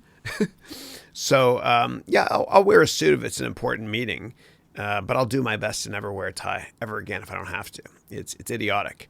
And I think if you have a really uptight corporate culture, with uniforms and stuff, that people are going to want to be less creative and less themselves, right? They can't express themselves with clothing or anything, or in different ways, whatever.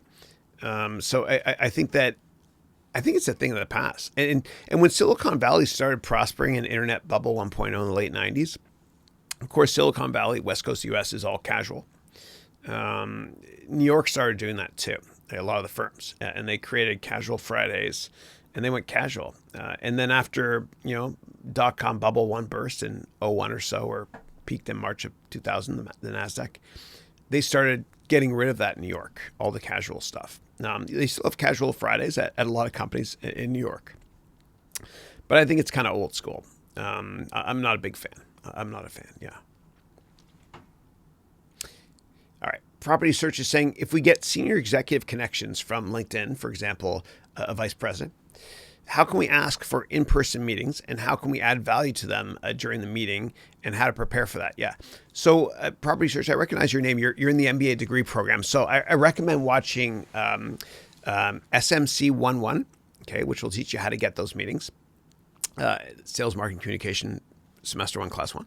And then I want you to watch PG 1.3 and PG 1.4 classes, meaning the Personal Growth, Semester 1, Class 3, and Semester 1, Class 4. And I did those on Monday of this week. For those of you watching the webcast replay, that was December 23rd, 2019. And you can watch the replay of those. Just log in to where you paid for the MBA degree, and that will help you out a lot.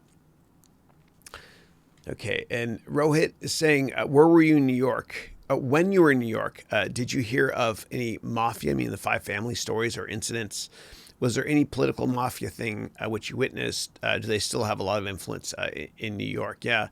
So I wasn't really, I wasn't aware of it. I worked in financial services, and I didn't really notice it much. Maybe if you worked in, I don't know, like in the waste management industry, you might have seen it a little bit, but I didn't see it at all. I didn't see it at all. Yeah. And I wasn't involved with politics. I've had congressmen come over to my house here for dinner and whatnot on the West Coast. And I've been more into politics here because I don't know, getting older is what you got to do, I guess. But New York, I was just oblivious to it. No. Yeah. And your question is, do they still have influence in New York? I don't know. I don't know. Probably. Yeah, probably. Probably not as much as in the past. You've read all the Gambino stuff I've read as well, and seen all the movies. I would assume much less, yeah.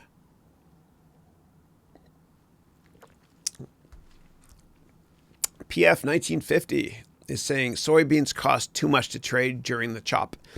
Is there any good instrument that correlates to soybeans for a longer term trade? Yeah, and I prefer to be much longer term focused. I don't really know. I think a better investment than soybeans is to buy potash and fertilizer companies, and invest in those. Because I think, and the whole thesis was, I used to own Syngenta, which is well, that's the European version of Monsanto. I'm not going to go there. But I also own a lot of fertilizer companies, Terra Nova, ticker TER, and Potash POT, but when it was publicly traded. And my thesis there was that it's a better investment than buying corn or soybeans because longer term, whenever somebody enters the middle class and moves to the city in China, the first thing they do is they buy an appliance, and the second thing they do is they buy more meat, like pork products, for example. And cows, etc. Right? It's just what happens when you move in the middle class in China, and it's a very big country, obviously. And so, if you think about it from a food chain perspective, what do cows eat? What do pigs eat? Right? Obviously, a lot of it is grain-based crops. Well, how do you grow that stuff better with fertilizer? And so I think that fertilizer is a great investment. Yeah. And I spent a lot of time investing in fertilizer companies.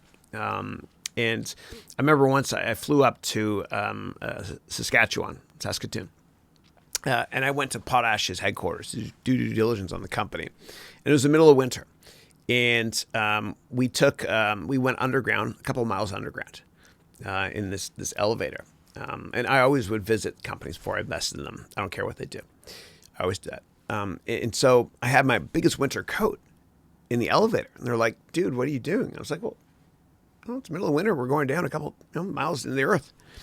He said, "No, it gets hot underground." So I looked quite foolish there. But we went underground and we saw all this great machinery from companies like Terex and stuff drilling for potash. It was awesome. And so at that time, I invested in a lot of those machinery companies as well as potash, et cetera. Yeah, I think fertilizer is a better longer-term investment than soybeans. All right. Deepak is saying, is work-life balance / harmony a myth when you want to go up the corporate ladder? Yeah, you can still set your barriers and Heisman everything out, to let people know that you got a family and a life. You could still take 1 or 2 days off a week and decompress. And I think that, you can be very successful in any industry and be able to push back and make time for you, for family or religious reasons. For a great example of this, if you're good, that is, right? If you work hard and you're good. Sandy Koufax, he would never pitch on the Sabbath. He was a great pitcher in Los Angeles, I think in the 50s. But he got away with it because, he's like, screw you. This is who I am. I'm doing what I want to do. And I'm so good at what I'm doing that I'm just going to live my life on my terms. The same thing with the best camera stores in New York, where I buy a lot of my stuff from. B&H, for example, they don't take orders during Sabbath, even online. It's amazing. And so from a work-life balance perspective, they were able to set that boundary early on. And they're so damn good at what they do that they can do it. And you're going to be so good at what you're doing anyway, you can do it as well. And I think that if you don't take breaks, you'll burn out and the quality of your work will go down. So you got to set barriers, I don't answer emails on Sundays, right? I try my best not to check them. It's just who I am. I've always been that way. Sunday is a family day. Always, always, always. And if you see my vlogs posted on Sundays, it's because I post them weeks in advance myself using Hootsuite. But no, you can find a great work-life balance. And I'm so disgusted with myself for, I didn't go to Andrew Daddy Day at school when he was in the second grade. I went with Dylan and Matthew, my other two kids. And for some reason, I guess I had some work event I had to go to. And you know what? I don't even remember what work event that was. You can't get that time back. By the time your kid is 12 years old, you've already spent 90% of the time you're ever going to spend with them. So I think if you're very good at what you do, you can set those boundaries and live your life in your own terms. And you know what? If somebody's being a jerk and believes in FaceTime, then what I recommend doing is, take my complete job course, which has a lifetime guarantee, money back guarantee, and find a better job so you can have a better work-life balance. There's a lot of companies now, thank goodness, that let you work part of the time from home or even full-time. My wife who works at IBM, she gets to spend most of her time at home. It's awesome. It's the new digital reality we live in. There are a lot of companies that will let you work from home. You just got to look for them. If you want to understand which companies have good work-life balance, go to glassdoor.com and research companies there. Okay. But one thing I'll say also is that I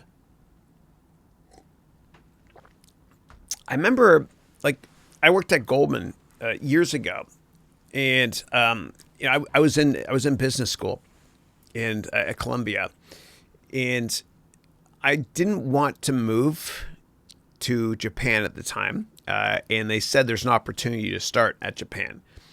And Stephen Levitt, who was the chairman, I guess, of Goldman Sachs at the time, and by the way, his son is David Benioff, who is the writer, producer, whatever of Game of Thrones, and his last name is different because he changes his last. No, it's Stephen Friedman. Yeah, Stephen Friedman. His son is David Benioff, and he changed his last name from Friedman, the son, to Benioff because there's a lot of David Friedmans out there that are successful writers. And yes, he's a distant relative to Mark Benioff. But Stephen Friedman, I remember he taught that class at Columbia when I was there. And I took tons of notes. I still have those notes now on politics, everything he mentioned. It's so awesome. And a lot of the stuff I actually kind of somehow mention in my courses. But I remember asking in front of the whole class. I said, if a company, I didn't say Goldman, obviously, but if a company tells me to move to this part of the world and I don't do it, is that going to hurt my career? And he basically said, yes, it will hurt your career. And then he stared at me for an extra 2 seconds. Yeah. So, which to kind of make a point. So it's hard. Like sometimes you gotta move around the world in a big company, especially to go to the mothership, if their headquarters are elsewhere, whatever it is. But you give up a lot of personal freedoms sometimes if you want to climb the corporate ladder in some companies. Goldman's a great company. I'm proud I have them on my resume, and I enjoyed working with people there. But a lot of companies, they make you move, which disrupts your family. So you're not a tree. You can move yourself and do whatever it is you want to do. Just go to Glassdoor and try to find an opportunity in a company that lets you work part of the time from home, because you can't get that time back with your children. Yeah. Okay. And Stella is saying, how does one approach setting up informational meetings with a CEO? Any appropriate strategy you may have? Yeah. So the best way to meet a CEO, Stella, is to go to shareholder meetings. It's free to go to them, and nobody does it. That's right. No one goes. You can meet a CEO at a shareholder meeting, and anybody can go to a shareholder meeting, and you can approach any CEO. That's right.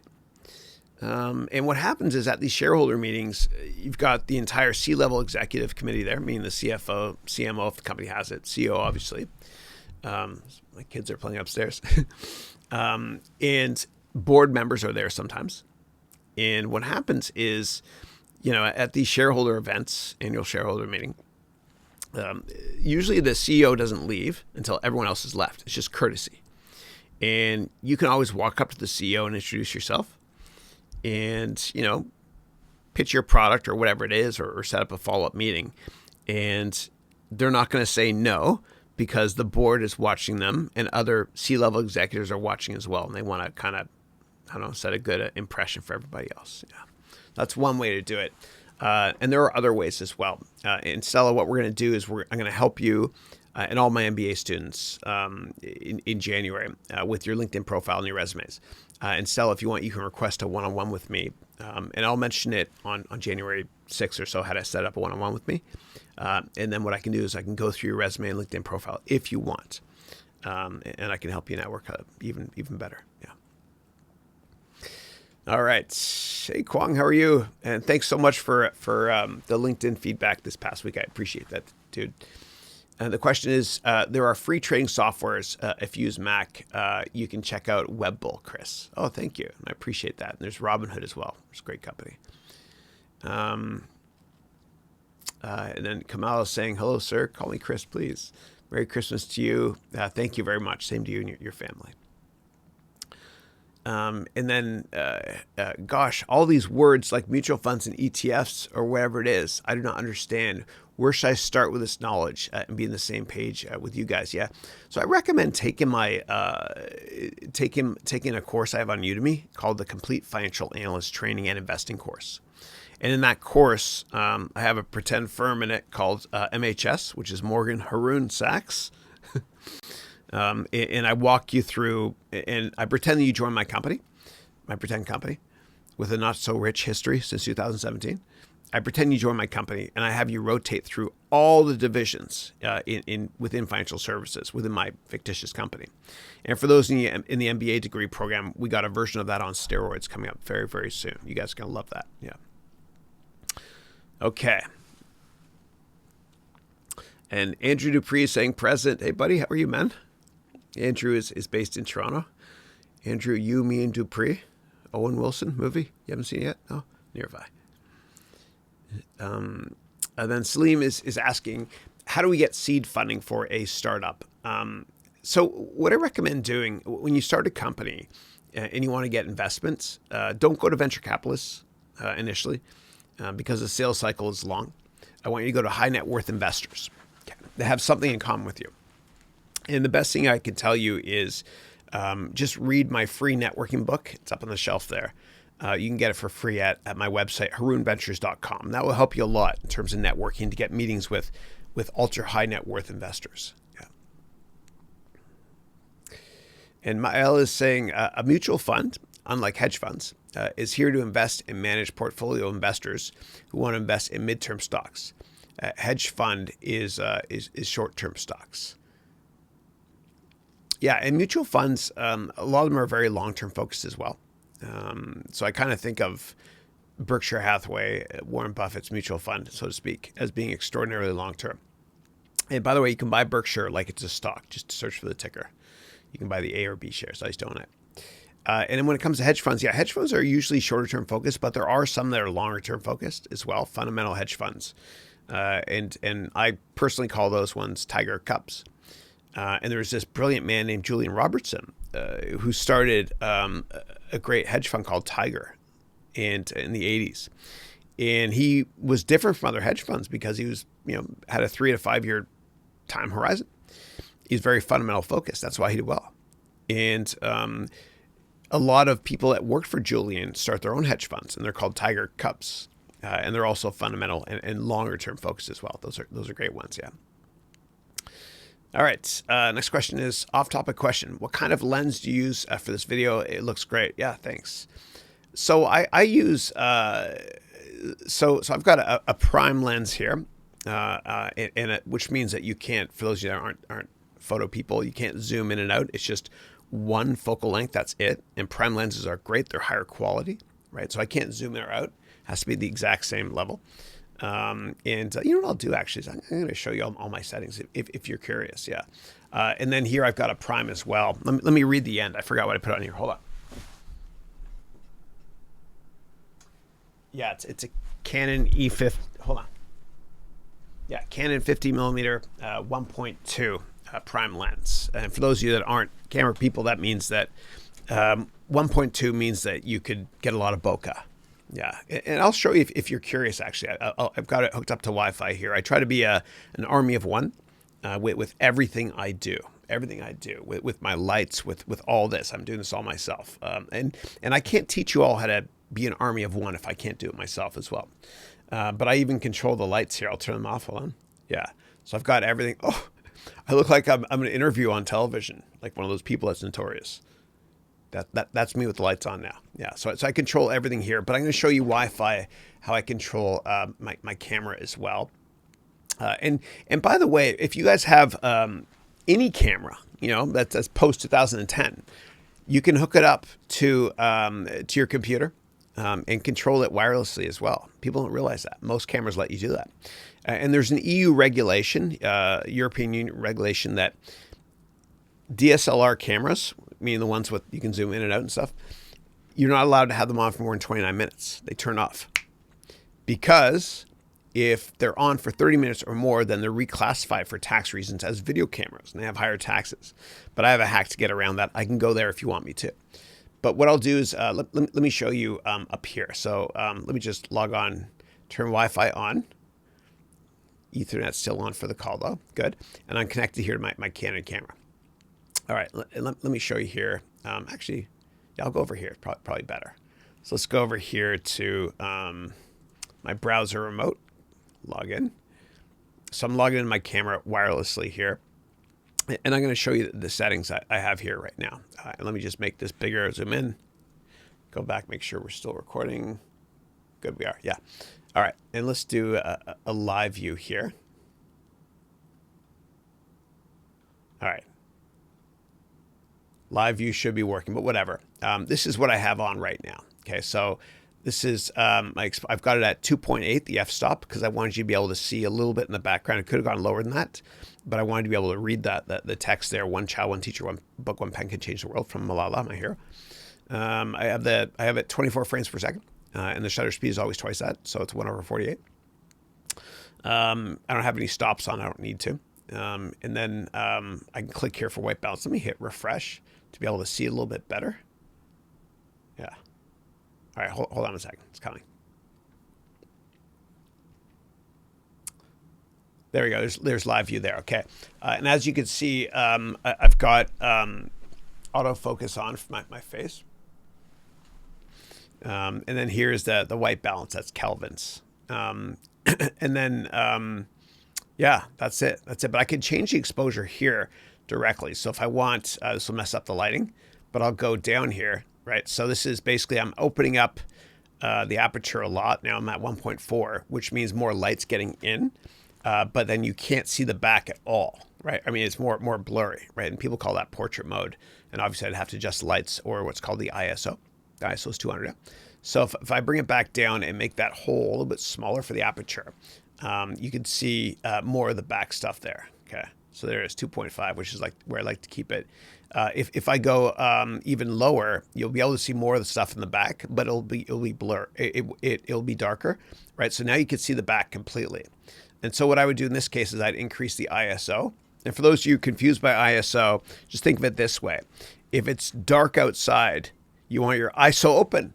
ISO open, right? Your eyelids are higher up. So a high ISO means it lets in more light. So I can go here and make the ISO higher. Now you can see the back is in focus, and the lighting is great. Now the problem with this though, and a lot of professionals don't like the ISO to be too high, because if you make it too high, it gets grainy, right? So I'm going to go here, and it's going to be really, really grainy, right? And obviously doesn't look that great. So let me go back down to the magic number, which Matt taught me. Thanks, Matt. Love you, brother. Merry Christmas to you, dude. The 200. And then I'll go here. Oops. I'll go here to 2.5. Okay. And I have a course called the Complete, it's called Video Production Masterclass, the Complete Video Course. Yeah. And if anybody has questions about frames per second or shutter speed, I'm happy to go there as well if you want. And I'm just going to turn this off because I don't want it to go onto the super fast Haroun network. I want to use Ethernet for this entirely. All right, let me go back here, see if we're still live. We are. Let me switch just to camera A. There we go. All right. But yeah, ask me any questions you want about cameras and stuff too. It's fun. It's fun. Yeah. All right. And if I made that too bright, let me know. I might have to actually change the f-stop a bit, or change the ISO. Okay. All right, next up is Salim. Hey, Salim is saying, businesses run on logic or emotion? Yeah. So most people, when they run companies, and most companies fail, most startups fail, most people are as Dale Carnegie said, creatures of emotion and not creatures of logic. And I found the most successful people I've ever worked for are unemotional. You know, borderline Asperger's syndrome. Some of the billionaires I've worked for, I'll never tell you which ones. But they never get too happy when things go well. There's not much high-fiving in the office from them. But that's not a bad thing, because they don't get too freaked out when things don't go well. You know, and Warren Buffett said that the New York Stock Exchange is the only store in the world where consumers sell stuff when it goes on sale. Think about that. That's the epitome of that quote from Dale Carnegie, that people are often creatures of emotion and not creatures of logic. You got to stay level-headed. And when you start a company, I'm a positive person. I'm a happy guy, but I don't get too happy when things go really, really well, because if I do, then vice versa, I might freak out at the wrong time. Okay. And Stella's saying, Chris, how do you set a vision for 2020? Where does want to be in 1 year, yada, yada. I found that setting goals a year in advance is a bit overkill. Yeah. So Stella, we're going to talk about this on January 7th. Okay. January 6th, we start doing resume and LinkedIn profile. But on January 7th, we're going to do an insane goal setting workshop together in the MBA degree program. You're going to absolutely love it. And I'm going to walk you through every step of it. Okay, you're going to be on fire. You're going to feel so empowered. You're going to love it. You're going to love it. Yeah. Okay, and then my L is saying, and if I'm mispronouncing any names, please let me know. You're helping me. You're helping me, and I feel awful if I butcher anyone's name. I'm so sorry. And then here you wrote, ETFs are just something to diversify your holdings by investing in a group of stocks with the same convenience of a single stock. Yeah, that's right. Yeah, that's right. And Stella is saying, you set 12-month goals for myself last year at this time, and not a single one of them happened this year because my life and business priorities changed like the wind. Yeah, I'm with you. And so, Stella, what I recommend doing is on the very first day of classes in the orientation session, and I want you to open up and maybe rewatch, if you want, PG 1-1, which is personal growth class, semester 1, class 1, where I created that one-page template for you. Please do that every day. Okay, and you can customize it yourself. And I gave you obviously a much more advanced version than the one that I showed earlier on this call for the general session. But and if you're having issues with that, let me know during our one-on-one if you want to set one up in mid-January. So thanks. Okay, and Salim wrote, I love JavaScript. Yeah, me too. I don't know why it's called JavaScript. I mean, it's bizarre. I mean, there's James Gosling created Java in 1995 when he worked at Sun Microsystems. And Java was not robust at all. It's object-oriented. It crashed all the time. I hated it. I used to be a coder using Java. JavaScript, of course, for those who are not familiar with it, it's what people love to use for web pages to make them more dynamic and less static. So there's HTML, which basically just shows the stuff on the web page with headers and footers and stuff. And JavaScript does the more advanced stuff as well, which is fun. And I actually use JavaScript a lot now in Adobe DC, which is for PDF writers. And I'm adding a lot of JavaScript code now to a lot of PDFs for my students in the MBA degree program to make the PDFs more dynamic. It's fun too. It's fun. And Stella has a follow-up saying, instead of goal setting for 12 months, you said, I break up my goals into 3-month periods, pardon me, to not only make the goals more attainable, but they align with me where I'm at and where I want to go in the next 90 days. What are your thoughts? Yeah, that's exactly what you got to do, Stella. Just use the one pager that I introduced you guys to. And let me actually go there. I'll show you again. Okay, just real quick here. In case you guys aren't sure which one I'm referring to. And for those of you in the MBA degree program, the password will be changing January 3rd. I think I mentioned that before. Okay, but I'll email all you guys that. So if we go to Haroun, and then I think it was PG. Yeah. And you guys all know the password in the MBA degree program. I think this is it, where I put it. Hold on a second. Yeah, here it is here. Yeah. Make sure we're still recording. Good. So this here is the, this here is that one pager I was referring to. Make sure that you write down all your goals right here on a daily basis, right? And this is just to make sure that you've done all the work for each class, whatever it is. I tried to make it intuitive for you. And then to find out the moniker for each one of these classes, go down here, EMS for economics, finance, sales. You got it, yeah. So just you can change all the stuff. And I even set it up so you can change these as well, the times, okay? And then also, if you download the file and open it with PDF Reader, you can hit tab and go to different fields, whatever. And at the end of the day, you got to score yourself here, and you could change all this stuff around. We went through this before, yeah. And this is where you write down your most important goal up here, which is your North Star goal. right here at the top. And we could talk more about that in class if you want to as well. Thanks. But I agree, shorter term goals they feel like they're easier to attain. But when you make your 1-page template for every day, Stella, think of that as kind of like mini goal setting for the day. I don't do it on weekends because it'll drive me crazy. But as I mentioned in the first personal growth class in the MBA program, if you want something to get done, give it to a busy person.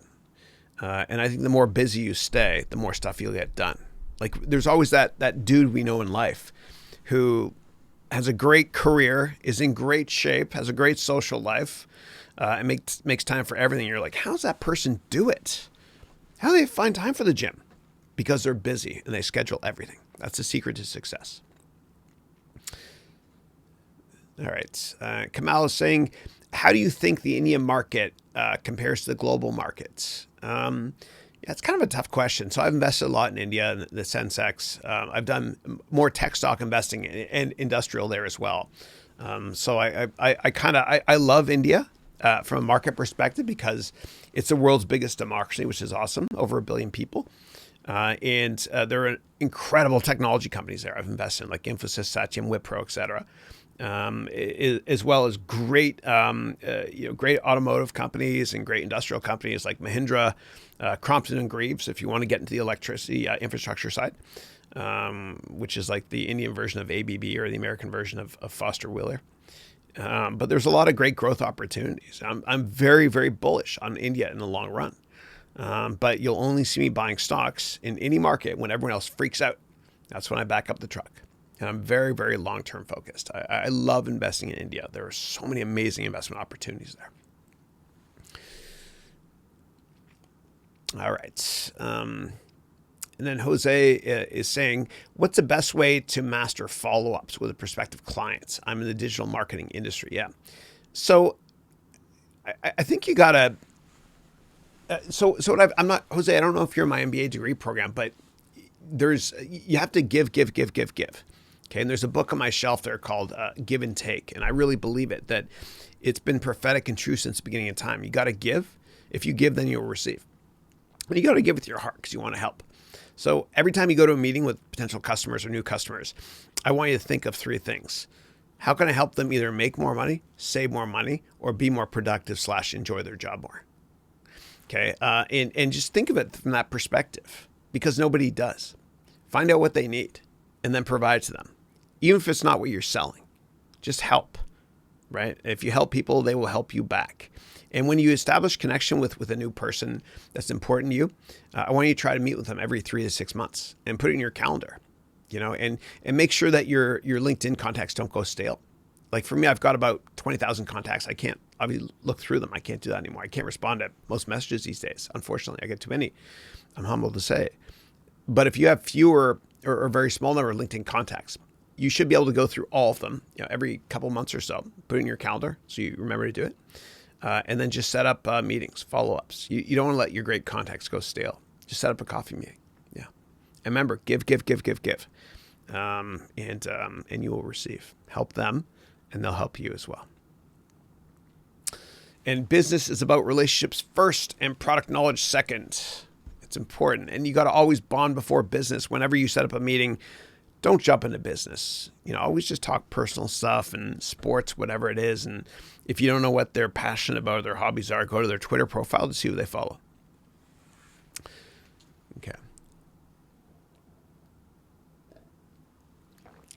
Okay. And Jose, if I didn't answer your question correctly, or if I skipped anyone's question, or if anybody wants to put me on the spot, just ask it again here, please. Thank you.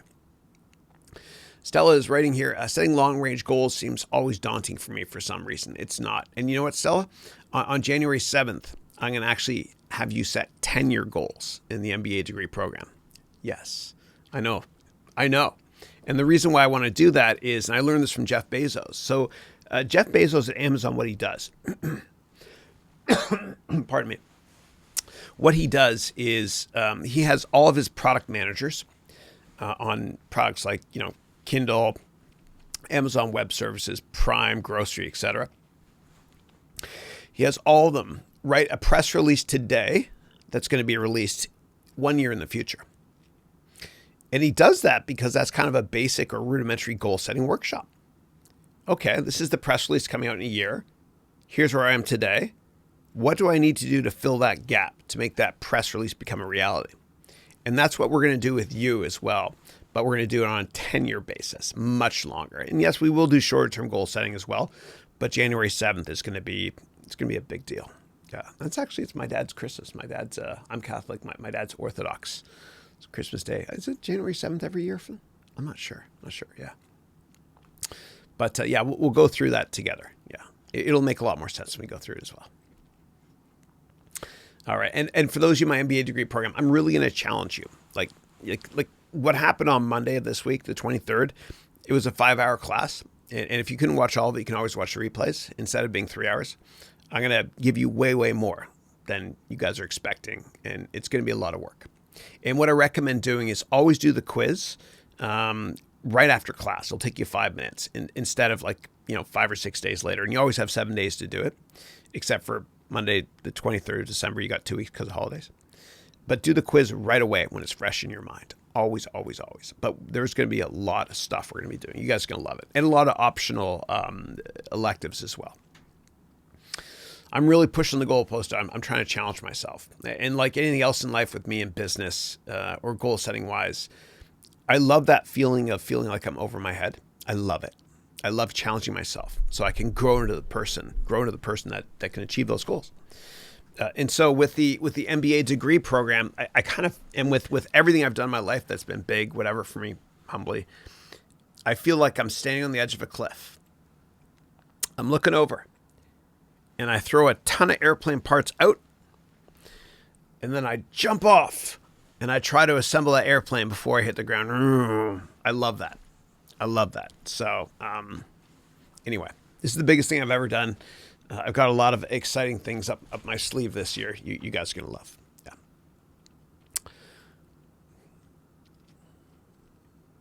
Yeah. Camille is saying, how do you look at the Indian market? Oh, it's the same question. You paid twice. Okay. Rohit question. When I set a goal now, I set a deadline date. It is useful.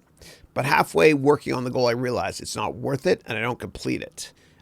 Is that a dilemma? Well, it depends. Like your life goals can change over time, right? We do change the older we get, and our priorities change, and our interests and our passions change. So there's no shame in refining your goals. And then Rohit, don't worry though, because on January 7th in the program you're in, we're going to go through a crazy long-term goal setting session. You guys are going to love. It's going to be life altering. I humbly believe. Yeah. Right. Time for my shake.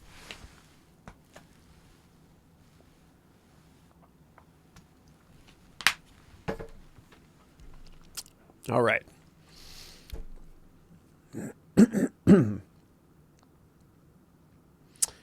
Next question is, how do I select my life partner? Meaning you wrote in brackets your wife/lover. It's so much easier now than it was when I was younger. And when I was younger, man, I had to go to a party or a bar or whatever it was. I don't know. And it was a fluke. Like with Christine, a buddy of mine rented out a bar in Toronto right next to Fluid called Granite Lounge. I don't think it exists anymore.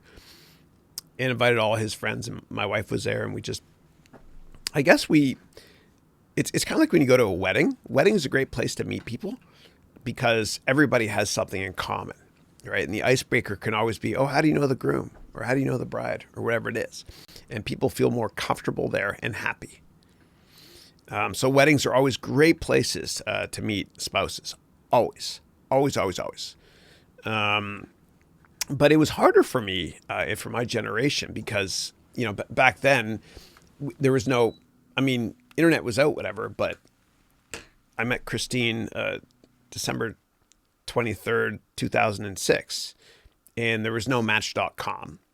There's nothing like that. Like you can go online now. And one of my sisters met her husband, by doing online dating. You can go online, you can set all the criteria, non-smoker, religion or whatever it is. You can do it online. So it's a lot easier now. But what I would do is, and I like to, like for me, like Christine, she had her family was, similar to mine. We actually went to the same church, St. Catherine of Siena on Huron, Ontario Street in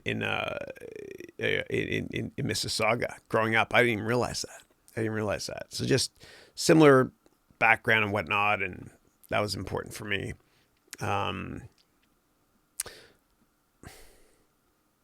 But you know what though, Salim, I think a lot of it comes down to just telling yourself, I don't care what people think of me, and I don't care if I ask somebody out in a date, it doesn't work. I don't care. That's what you got to tell yourself. Because in business, you only have to be right once. And with relationships, you only have to be right once, I think. You only get married once, right? Hopefully. So I think you got to basically just know that you're going to fail a lot asking people out, but not give a damn.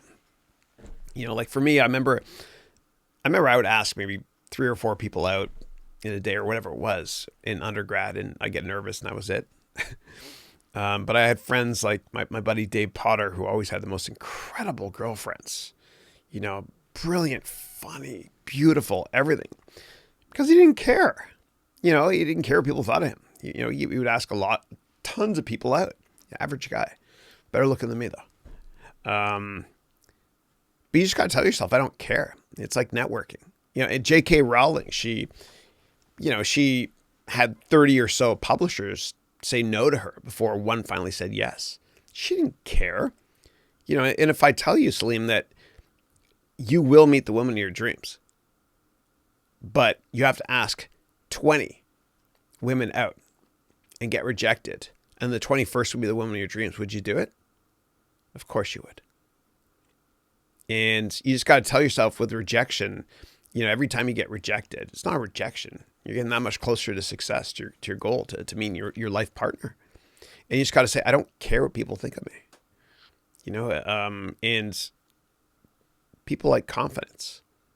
And I think one of the ways to come across as more confident is just to tell yourself, I don't care what people think of me. And I'm not telling you to be rude or disingenuous at all, when dealing with people in general. But you want to become somebody else's prisoner in your own mind, meaning being self-conscious and caring what other people think of you when you fail. Otherwise, you'll never be happy and never successful. So it's a game of numbers sometimes. You just have to, the next time you're at the market or wherever it is, and you see somebody and you get butterflies in your stomach, you got nothing to lose asking her out. Nothing. And you got everything to gain. Yeah, don't miss that opportunity.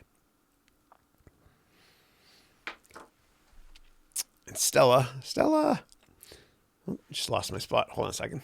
It does that sometimes. It jumps on me. Hold on. Find the word love. That's where it was, right? No, I love JavaScript. How do I select my lover? There we go. Good. Stella's saying, how can I best support and help me achieve goals and vision? And I know you probably answered a lot of these questions before I answered your previous questions, but just wait till January 7th, because we're going to do this epic goal setting workshop together that you're going to love. It's going to be dope, as my kids say. All right. And at first my kids said it, I was like, don't say that. It's like drugs. I'm a parent. You're supposed to be, but it's just part of the culture, I guess. And my kids used to do, remember this thing? That dashing nobody does anymore. I remember my kids would do it, right? And I was like, what the hell does that mean? And I'm so intellectually curious. And I searched online. You know what this means? This means if you're a drug, it's true. If you're a drug dealer and you're smoking drugs, then when the popo or the police are around, or the 5-0s, heaters, whatever you call them, whenever they're around, drug dealers would go like this and breathe, exhale into their arm, and point that way, right? Cop, look over there. It's true. It's on the internet. I read it in print, therefore it's true. And Estelle is saying, Chris, are you familiar with virtual assistant business? I recently got to chat with a founder of a VA business based in the United States and really got me interested to give it a try. How do you see this niche business? Yeah. And so I've got a template in that I can show you. So remember, we went through all these templates in PG 1-4, which was the second half of the class in December 23rd, which you can watch the replay of. One of them was the assistant meeting. Here it is here. Okay. And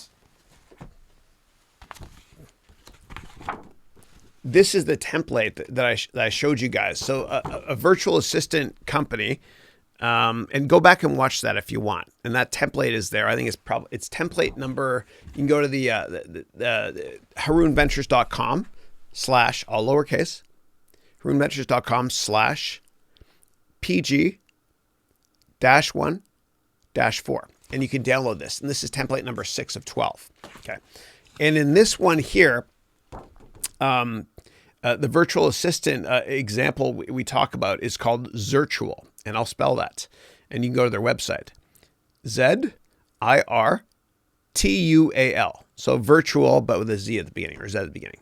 ZIRTUAL. And you can check out that. And there's a Fortune article here in that template that I provide you with. Yeah. Okay. And then Doris is saying, Chris, what would be your directive to a beginner to invest like a pro from the start? Yeah. So I would say the most important thing, Doris, is don't ever trade. Don't be a trader, because every month has 20 weekdays and 20 trading days. And in order to make money every month, or short-term focused, stocks go up or down for the wrong reasons that you can't forecast, like a trade war, or a negative headline on some drone attack in Saudi Arabia or whatever, something chaotic like that. And you'll be fooled by randomness. Just be very long-term focused, okay? And be like Warren Buffett, who assumes that the stock market will be closed for 10 years after he buys a stock. And the way to do a deep deep dive on that, Doris, is actually, Doris, you're in the MBA degree program, right? I'll teach you all that from scratch. Don't worry. We'll go through all that stuff. Yeah. And if you're not, let me know. I think you are, though. Yeah. If you're not, you can take my complete financial analyst course. That'll help out a lot. Thank you, Salim. And Salim is saying, what's more important in life, health or wealth? I mean, definitely health. You know, the Dalai Lama said the problem with Western society is that we sacrifice our health our entire lives in order to make money. And then at the end of our lives, we sacrifice all of our money in order to maintain our health. And then we look back and we realize we never really lived to begin with. So definitely health. But I'm a hypocrite. I got to do a better job exercising. You know, I exercised with Andrew yesterday, and we're starting to do bench press together again. And he's put on a lot of muscle, actually, my son. My son inspires me. Okay. And Nick from the country of Georgia is saying, Merry Christmas, Chris. Same to you, buddy. Appreciate that. And then you wrote, Happy Holidays, everyone. Happy Holidays, everyone, as well.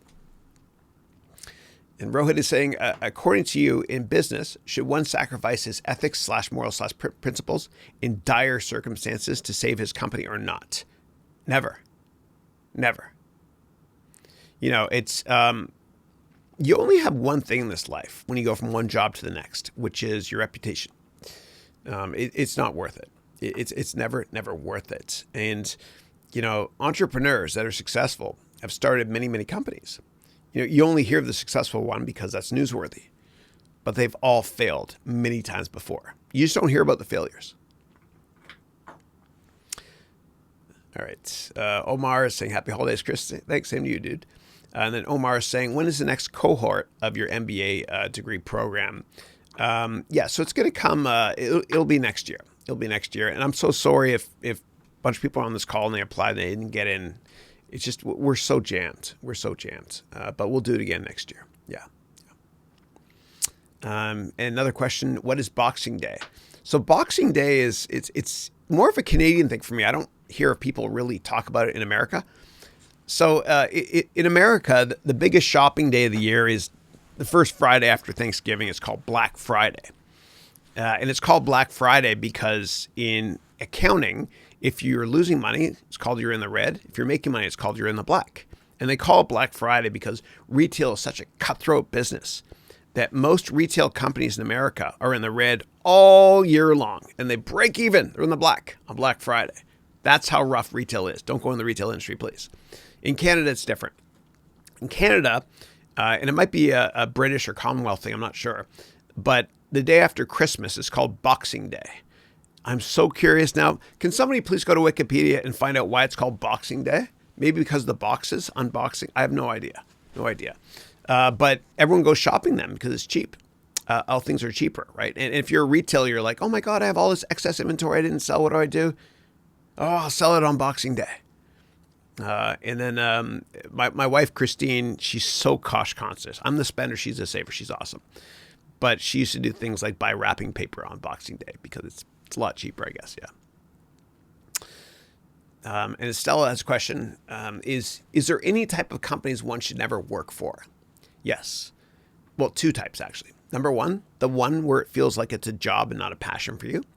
And number two, the type of company that makes the world a worse place. Like Juul, for example, right? That smoking, disgusting thing. Like, how can anybody work there? Like, don't they know that they're killing people? And a lot of kids have died because of it, right? I mean, talk about an ethical dilemma. If you're watching this and you work at Juul, email me from your Juul account and I'll give you free access to my complete job course. You know, you're doing yourself a disservice and hurting the world by doing that. Yeah. So anyway, unethical ones, I think. Yeah. All right. My stomach is grumbling. Give me a second, please.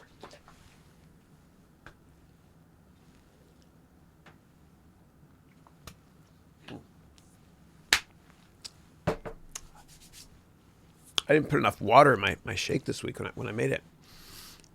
All right. Melody in the house. Melody's from Atlanta. She's a teacher. Yeah, Melody, great to hear from you. Last time I talked to you was, I think it was October 31st in the afternoon. Yeah, and you were on a Zoom live call there. Yeah. Okay, and then Melody wrote, I don't know what is going on with my computer or login for Google, but I think my messages are disappearing. So I apologize if I have said hi and I did not respond. No, I didn't see. I don't think I saw hi at all. I always light up like Tweety Bird, like a Christmas tree when I see you. Melody is writing here. The course description is amazing. Please download it if you get a chance. When I've used it, it works. When I don't, well, I don't get the results I need. Thank you. Yeah. Which one is this? The course description. I'm so sorry. I'm having a senior moment, so let me know, please. And Nick is saying that Mac is great. How long does it take to render 4K? Basically real time. Like now that I've got a special graphics card that came with it. I went all out, I know. But I'm really serious about this MBA thing. I want it to be amazing, the degree program. You don't need proxy files anymore. Right. And so for those of you that render in, Final Cut or Premiere Pro, and we use both of them, you don't need proxy files. It does it basically in real time. Yeah, right. Even 8K files. It's insane. Yeah. Oh, okay. Melody's talking about the planning sheet that I showed. Okay. Yeah. Thank you. I get it now. Thank you. Yeah. And then Stella's saying, at what age did you get financial freedom? I mean, I don't know. Like I've done fine my life, I guess. I don't know. But it hasn't really changed me. I've always worked hard. And even now, like I have whatever, I work harder than ever now. But yeah. I never think of it that way. Like I'll never retire because I love doing what I'm doing. And I worry, man, like my parents, thank God that my dad's kind of working a bit still. I worry when people retire too young, it's almost like they die faster than they should. Maybe it's because they feel like they're not, I don't know, I'm not saying busy or contributing. Yeah, but I'll always stay busy.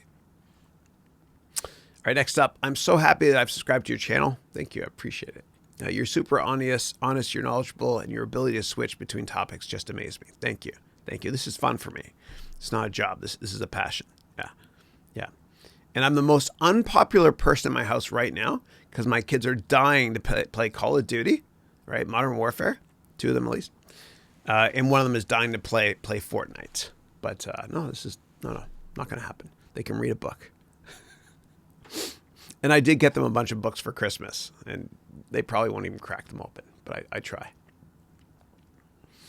And then you wrote here, I live in the San Francisco Bay Area as well. Hopefully one day I'll have a chance to have a selfie with you for self-motivation where I have some problems. No, please. Yeah. I'd love to meet up. And I do it every now and then, actually. In Millbrae, there's a certain coffee shop where I organize every now and then to meet up with people. And like, make sure you're on this call. I'll mention it one day and we'll all meet up. It'll be fun. Yeah. Yeah, but what I recommend you do actually is go to my YouTube page. Let me take you there really quickly because I think you'll like this. Go to my YouTube page here, and then I want you to watch. I'll show you which speeches which might help with what you mentioned there. Yeah, that's me being Bob Ross a while ago. Yeah. All right, but if you go here and you scroll down. This one here, watch this. This was a graduation speech I gave at San Francisco State University. Best students ever. I love them to death. Watch this one if you get a chance. Okay. And the quality is much better, but I turn the quality down here just because I don't want to screw up this webcast. Yeah, well, I'll go here. But watch this. Actually, it was a graduation speech I gave at San Francisco State. I talked about mentoring Yoda, and my son Andrew. He filmed it. That was me up there, and I wrote, "I'm very proud of you all." But watch the faculty back here. Watch what I say there. I wrote, "I'm very proud of you all. However, I hope you don't get a job." Look at the faculty. See them? Oh, what's going on there? They're laughing. I said, "I hope you don't get a job. I hope you get a passion." But I walked through this, and I walked through how to be confident. I walk through, this is David and that's Goliath. And I walk through how David always beats Goliath and how, you just got to say, I don't give a damn what anybody thinks of me. Okay. And here I wrote, when you're younger, you don't care what people think of you. Right. And you're happier then and whatever. And then you're in your 20s here or 30s and you're insecure like I was and you care what people think of you. That's called the triangle of despair. And then when you're 74 or whatever age older, you're right here again. You don't care. Like, old people don't have confidence problems. Well, watch this video, okay? And I teach you how David always beats Goliath. And that's Goliath being a dick there, right? And here's David. You know what happens, the little biblical story. But check it out if you get a chance. And I actually, a lot of sports analogies here. And I wrote no limits. And I did something at the end, which... That's Bill Gates when he was younger. He was a failure earlier in life. I talk about The Pursuit of Happiness, one of my favorite movies ever. And then I did something kind of different. I did this is Shawshank Redemption. And I use a lot of imagery here in top 10 lists. I think you'll like it. And Melody, if you're watching, this is like a school. That's why I got that, right? That's a chalkboard there. And Melody's a teacher in Atlanta. Yeah. So there it is there. I think you'll enjoy it. And I also...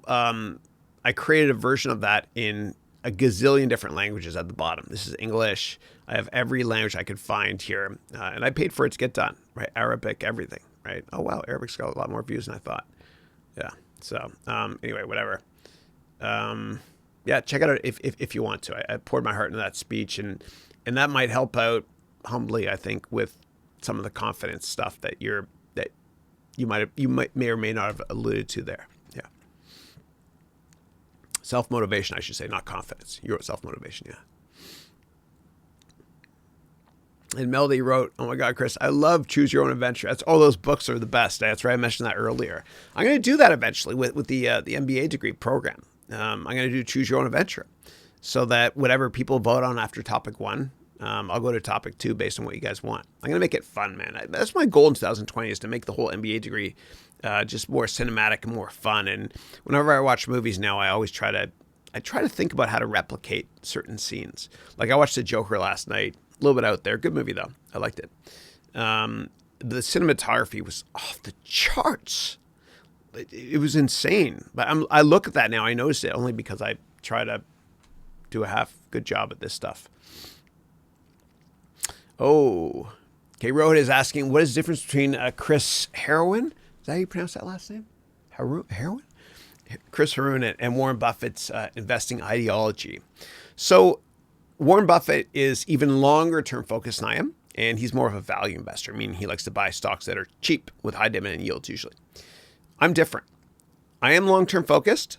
However, I'm more of a growth investor. I like buying stocks that are very expensive today because I know that they're going to be cheap in the future when growth slows for them. Okay, so I'm more of a tech investor, yeah. Although I have done a lot of investing in every other sector in every country in the world pretty much.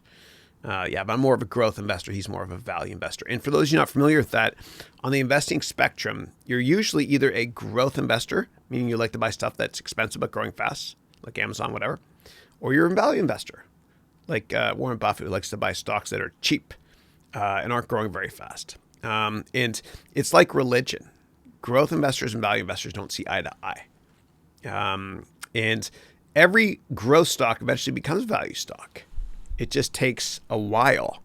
And never buy a stock when it's transitioning from growth to value. I call that investment purgatory, right? Because who's the investor? There's nobody. No growth investors want to buy it. It's not growing fast enough. No value investors want to buy it. It's not cheap enough. And so what happens is private equity investors like Carl Icahn, et cetera, the corporate raiders come in and they make that stock become a value stock, or they change it around and break it up like they did with eBay and PayPal. eBay is a value stock. PayPal is a growth stock. That's why he wanted them split up. That's why investors got confused with that stock. But I think when I was younger, I was more of a value stock, and a lot of younger people are, because they learn in university or whatever, high school, or their own reading. Buy when the PE multiple is low. That's what they learn. And then you realize that it doesn't work that way all the time. Yeah. Next one is, how do you manage time between playing games and work? I'm a gamer, and each time after playing games, I feel super guilty. I think because I play the game, it put me further away from reaching my goals. So you gotta you gotta schedule time for everything. Family, exercise, whatever it is, fun. And I think you can schedule video games in as well. Why not? Right. So just go to harounventures.com/ all lowercase, harounventures.com/schedule, and download a daily schedule that I've got there for you. And just write tomorrow's schedule today, every day. And score yourself before you write the next schedule. Like take 10% off if you didn't exercise, 10% off if you didn't spend time with family.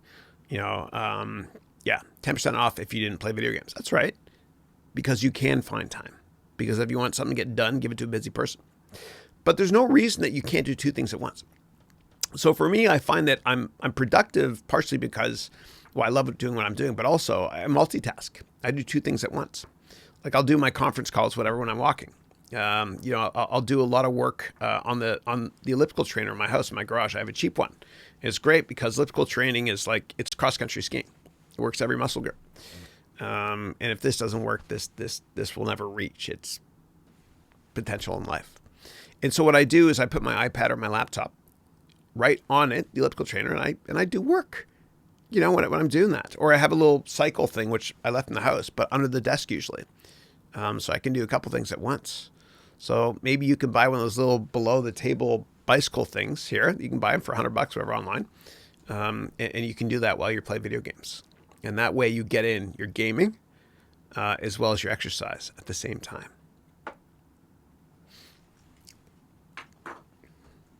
And gaming is not a waste of time. And if you love gaming so much, why can't you make that somehow your career? Work in that industry or something. You can do it. There's got to be a way. Yeah.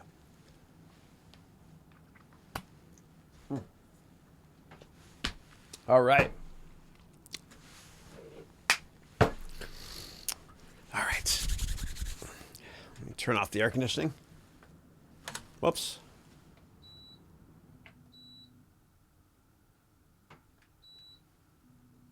Okay. That's the problem with this new Mac, man. It gives off a lot of heat. Okay. All right. Melody's saying, I have a Rob Percival course studying SEO right now, which is search engine optimization. That's awesome. Rob's a good dude. I spent time with him up at Cambridge. He went to Cambridge, but I went to go visit him in London. And he mentored me, helped me a lot. He's a good dude. Great guy. Yeah. And he used to be a school teacher as well, Melody. He used to teach mathematics in English to kids. And now he does exceptionally well. Yeah. No, good guy. Good guy. But when I was at Cambridge with him, it was, dude, like people say Oxford's a big deal. It's nothing compared to Cambridge, man. Cambridge, like there's a tree he showed me, which is where Sir Isaac Newton, an apple tree, where he invented gravity, right? I mean, Charles Darwin went there as well. There's a plaque there, and it felt like, but I went into a lot of the halls where they would eat lunch and stuff, and it felt like Slytherin, you know, from Harry Potter. Yeah. And actually on the way to see him, I went to that 9.5 or whatever that subway stop was where, yeah. All right. And Melly's saying, when is your next business class registration for your MBA degree program? Yeah, no, thanks for asking, Melly. It's going to be at some point. I'll mention on one of the webcasts. Yeah, but there will be another one starting next year. Yeah, next year. Yeah. Thank you for asking. And then Stella wrote, I already completed. Oh, great. Angela used iOS app development course and learned a ton. I immediately went to take the course when you last mentioned it during the webcast at some point, and it turned that tiny little learning into joining a hackathon overnight jam. We'll check out Rob Percival's course too. That's awesome. That's awesome. You loved her. She's amazing. I think she's got Korean heritage, just like you. And you're in South Korea, you're out, right? Oh, I didn't know that. I didn't know that. Yeah, I met her, dude. She's tall, really tall. I met her in Berlin at some Udemy event in October. She's super tall. Yeah. And she's in real life. She's like that too. She's just charismatic and fun and self-deprecating. Yeah. No, she's cool. She's cool. Yeah. And then Priyanshu is saying, sir, Chris, please. I'm currently in class 10 India, and I'm confused how to focus on a side hustle for my passion or just follow studies. Yeah. Good for you for thinking that at such a younger age. So like, yeah. And my son, Andrew, he's in the 10th grade. No, he, and I've never told him what I want him to be ever for my kids. I just want my kids to be confident and happy. That's it. But don't worry, it'll come. You'll know when you find your passion. There's no rush, dude. You have so much time, please. Just whatever, get good grades, obviously. But just, I don't know, man, let's do what you love doing. And I hate to say this because I know one of the big 10 rules in life, which is the basis of the religion I believe in. A lot of people believe in, you got to honor your mother and father, but at the same time, you do what you want to do. Yeah, when it comes to your career, don't do something just to make other people happy. Otherwise, you'll never be happy yourself. So when it comes time to choosing your career, do what you love doing. Don't do something to make somebody else happy. Otherwise, you'll always be other people's prisoner in your mind, so to speak. Right? So, yeah. And if you have questions about careers and stuff, please ask me here. I'm more than happy to opine or give my humble thoughts. Yeah. And now Salim is saying in India, it's 10:54 p.m. Yes. And for those of you in the MBA degree program that are doing time zone 1 and not time zone 2, which starts at 9 a.m., and I have a lot from India, you all have to thank Rohit, who's on the call, because initially I was going to do time zone 1 at noon my time. And then Rohit said to me, I think a lot of students from India and other parts of the world would like it if it was earlier. So thank you, Rohit. Okay. Next up is AN17. He's saying, how do you start doing and stop listening to too much YouTube? Well, close this browser right now. Sorry, I had to go there. I think a lot of it comes down to scheduling. Like we talked about earlier in this call, you can go on to my website and get my scheduling template for free and schedule your days. It looks like this, and I have more advanced one for my MBA degree students, but just go to harounventures.com/ all lowercase, ready? harounventures.com/schedule and download this and make a schedule every day. and maybe schedule in only a certain amount of time for YouTube. Like maybe you're only allowed to watch YouTube when you're on the bicycle at the gym or on the elliptical trainer at the gym. I love that. Like what I do is I'll download shows, whatever, like Netflix lets you do it now when I go to the real gym, or I'll watch it at home using my Wi-Fi network. Yeah, that's what I recommend. Multitask that way. So maybe make a rule. I'm not allowed to play video games, or I'm not allowed to watch Netflix or YouTube unless I'm at the gym. Yeah, and you can download stuff on YouTube as well. There's ways to do it legally. Yeah. Okay. If you get the YouTube app, I think. Yeah. Actually, no, you can. Yep. All right. And Rohit is saying SimCity is great. Apart from SimCity, which other games would you recommend? Red Dead Redemption Part 2. Dude, I feel like I feel like I'm getting a history lesson. I feel like I live in 1899 America. It's fun. I love it. One of my all-time favorites, though, is Age of Empires. I love that. And you can learn about the Babylonians and all that stuff, whatever. It's kind of like Sid Meier's Civilization, but better. I like it. Yeah, I like that. I like Rise of Nations as well. It's strategy. It's fun for me. GTA, yeah. Vice City is still my favorite one, right? From like 03 or whatever it is. That's the only reason I bought a PS2 back then, was for Vice City. The music was amazing. And that was Ray Liotta's voice as the main character. It was great. And GTA 5 is off the charts. The ones in between I didn't like as much. But GTA 5 has incredible staying power, man. It was released in 2013, and it's still going strong. It's insane. It's amazing. And they figured out the open world concept better than anybody else. It's unbelievable. And great character development. Like the best video games, a lot of them at least, have great character development. It's not easy to make a game. Otherwise, LucasArts would have been able to make great Indiana Jones games. But they couldn't. It's hard.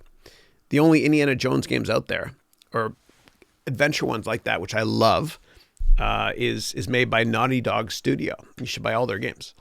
And they made Uncharted 1, 2, 3, 4. Oh my God, it's amazing. Even the music. And I played a piece of that music. I don't know if you guys caught it in one of the MBA degree classes. I think it was last week. Maybe it was a week before. I can't remember. But I love the character developments. And if you haven't played Uncharted 1 to 4, you got to turn off this call and get a PlayStation and play it right now. And you can get the older ones, PlayStation Greatest Hits. They're dirt cheap for that game. I also like, I don't like horror movies, but there's one game I love, which is The Last of Us, which I can't play with the lights off. It just scares the crap out of me. But The Last of Us Part 2 is coming out, oh my God, 2020, very soon. I can't wait. Yeah. So I like those. I like Gears of War. I've played all of them. I remember when Bill Gates and Robbie Buck introduced it at the Kodak Theater in 2005 at E3. I was there for it. Yeah. Gears of War is good as well. I hate Halo because there's no storyline. I can't stand it actually now anymore. Call of Duty is still great. I played the World War II one last year, and that, oh my God, I felt like it was amazing. I felt like I was watching Band of Brothers. Great show, by the way. Yeah, if you haven't watched that one. Yeah, so those are just some of the mini games. Like, I still play with my kids Clash Clans. I do. Okay, any Clash Clans fans out there? I'm still there, man. I just upgraded Town Hall level 13. Man-child, 7.5. I know. Yeah. In the builder base, I maxed out everything except my walls. But I like that. But I find that the app market is really stagnated. Is that even a word? Like you can't get, like, I remember when the Google App Store and iOS Store first came out, we download, my kids and I, games, every week or every day there'd be new games. Like we play Where's My Water and then prayers and they go to bed, or we play Angry Birds, and then it just died. There's nothing out there. Nothing, right? I mean, nothing innovative anymore. Right? The innovation died on these things in terms of gaming, right? So there's nothing much there I play anymore. But yeah, that's basically it. Yeah. And anything I played when I was a kid, Super Mario. the 8-bit, and then the 15-bit, or 16-bit, sorry, it's always multiple of 2. And then the 64-bit, Mario 64, or Mario 64, however you say it. That game was revolutionary when it came out. It was so ahead of its time. It was incredible. Everything about it, the music, the 3D nature of it, the open world concept. And then my kids, with the Wii, they had Super Mario Galaxy. And they're like, Dad, can you help me out with this level? I was like, fine. Twist my arm. And then Odyssey was a masterpiece, playing with my kids. It was fun. We had fun. And the great thing about having kids is you get to be a kid again, man. It's fun. You realize why you're so happy when you're younger. And I remember I met with the CFO of Nintendo in 2006. I was over in Japan, January of 2006, I think it was. And I asked him, I said, why can't you make, and he thought I was working at a big hedge fund. And he thought I was going to ask him finance questions. But I asked him, and I remember the translator smiled when she was translating this, and he smiled as well. I asked questions about Mario. I said, Mario's such a great game. Why don't you make a Super Mario game every year? Right. And this is around the time Wii came out, and I was investing a lot in Nintendo then because I thought the Wii was going to be big, which it was, although the Wii U was a flop. I said, why don't you make a great Mario game every year? You know, like Mario 64 or whatever, Super Mario Sunshine, whatever it's called. And he said, because a couple of things. Number one, making those games is so complicated, and only a certain number of developers in the world can do it well. Otherwise, what happens is you Sonicize it, right? Sonic used to be a great game, then they just overdid it. Like there's so much crap out there with Sonic now. It used to be good. He said only a certain number of developers can do it well. And so those developers that make the Mario games, they are the same developers. They're that good. The only developers, the same developers that can make Pokemon or Pikmin at the time, which I think is really underrated. Zelda, which is a masterpiece as well. The same developers. And there's not that many developers out there that can do that. There just aren't. And he said that's one reason. Another reason also, he said, if you think about Walt Disney, the example we talked about was, and this was in the pre-Pixar acquisition days, you know, Walt Disney, they can't just show Mickey Mouse shows. They have to diversify their product portfolio, right? It's like they have to have a diversified portfolio, like investing in stocks. And so they had to have not just Mickey Mouse, but they had to have, you know, Donald Duck, Pluto, and other brands as well. And that's why they would diversify amongst making different IP instead of making a big Mario game every year. So, anyways, it was kind of interesting. But he smiled because he thought he was going to get finance questions. Yeah, it's fun. Melly said, you collect coins while trying to protect yourself. It's a pretty fun game. Which game is this you're talking about? Oh, okay. Oh, you're talking to Rohit. Yeah, Coin Squad. Mega Coin Squad. Huh. Interesting. I haven't seen that one. All right. And then when you guys do add at each other, I love that. But I don't read those out loud. Yeah. Oh, Rohit is saying, I rewatched Goodfellas yesterday. It was a great movie with a stellar cast, nostalgic movie, and immersive cinematography. I saw that in the theaters in October of 1990 when I was at McGill. I remember that. Yeah, I think that was it. Yeah. I got the soundtrack as well to Goodfellas. It's incredible. Yeah, and Casino soundtrack's even better, actually. But no, I love that movie. I loved Goodfellas.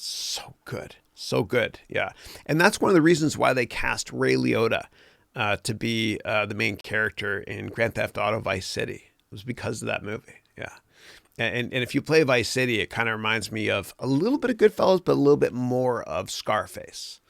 And by the way, when Scarface, which is a cult favorite, obviously now Pacino was amazing.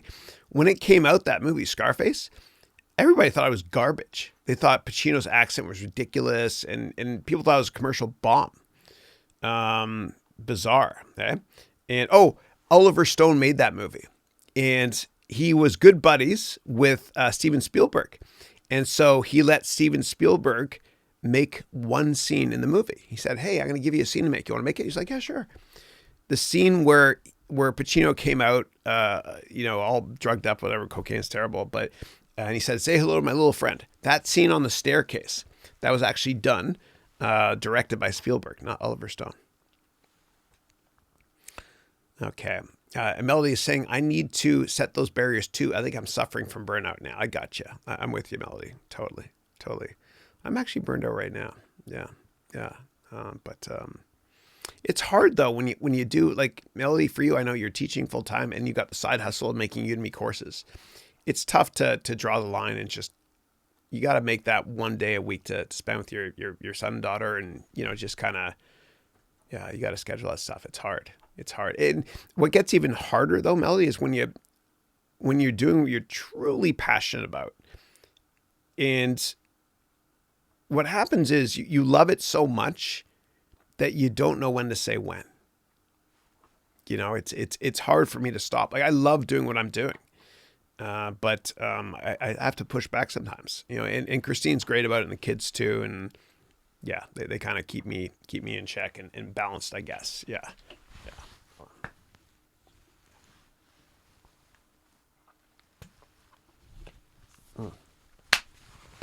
All right. And Melody, follow up here is, the events at school with your kids are important. Yeah, it's true. I'm now going through this and starting doing this. Yeah. Yeah. No, totally. Yeah. When your kid's 12 years old, you already spent 90% of the time you'll ever spend with them. You can't get that time back. And a lot of extraordinarily wealthy people, a lot of billionaires, they're depressed, man. It's idiotic. Like, how many yachts can you water ski behind? They send their kids to boarding school or private schools, whatever. Maybe see their kids on weekend, maybe less so.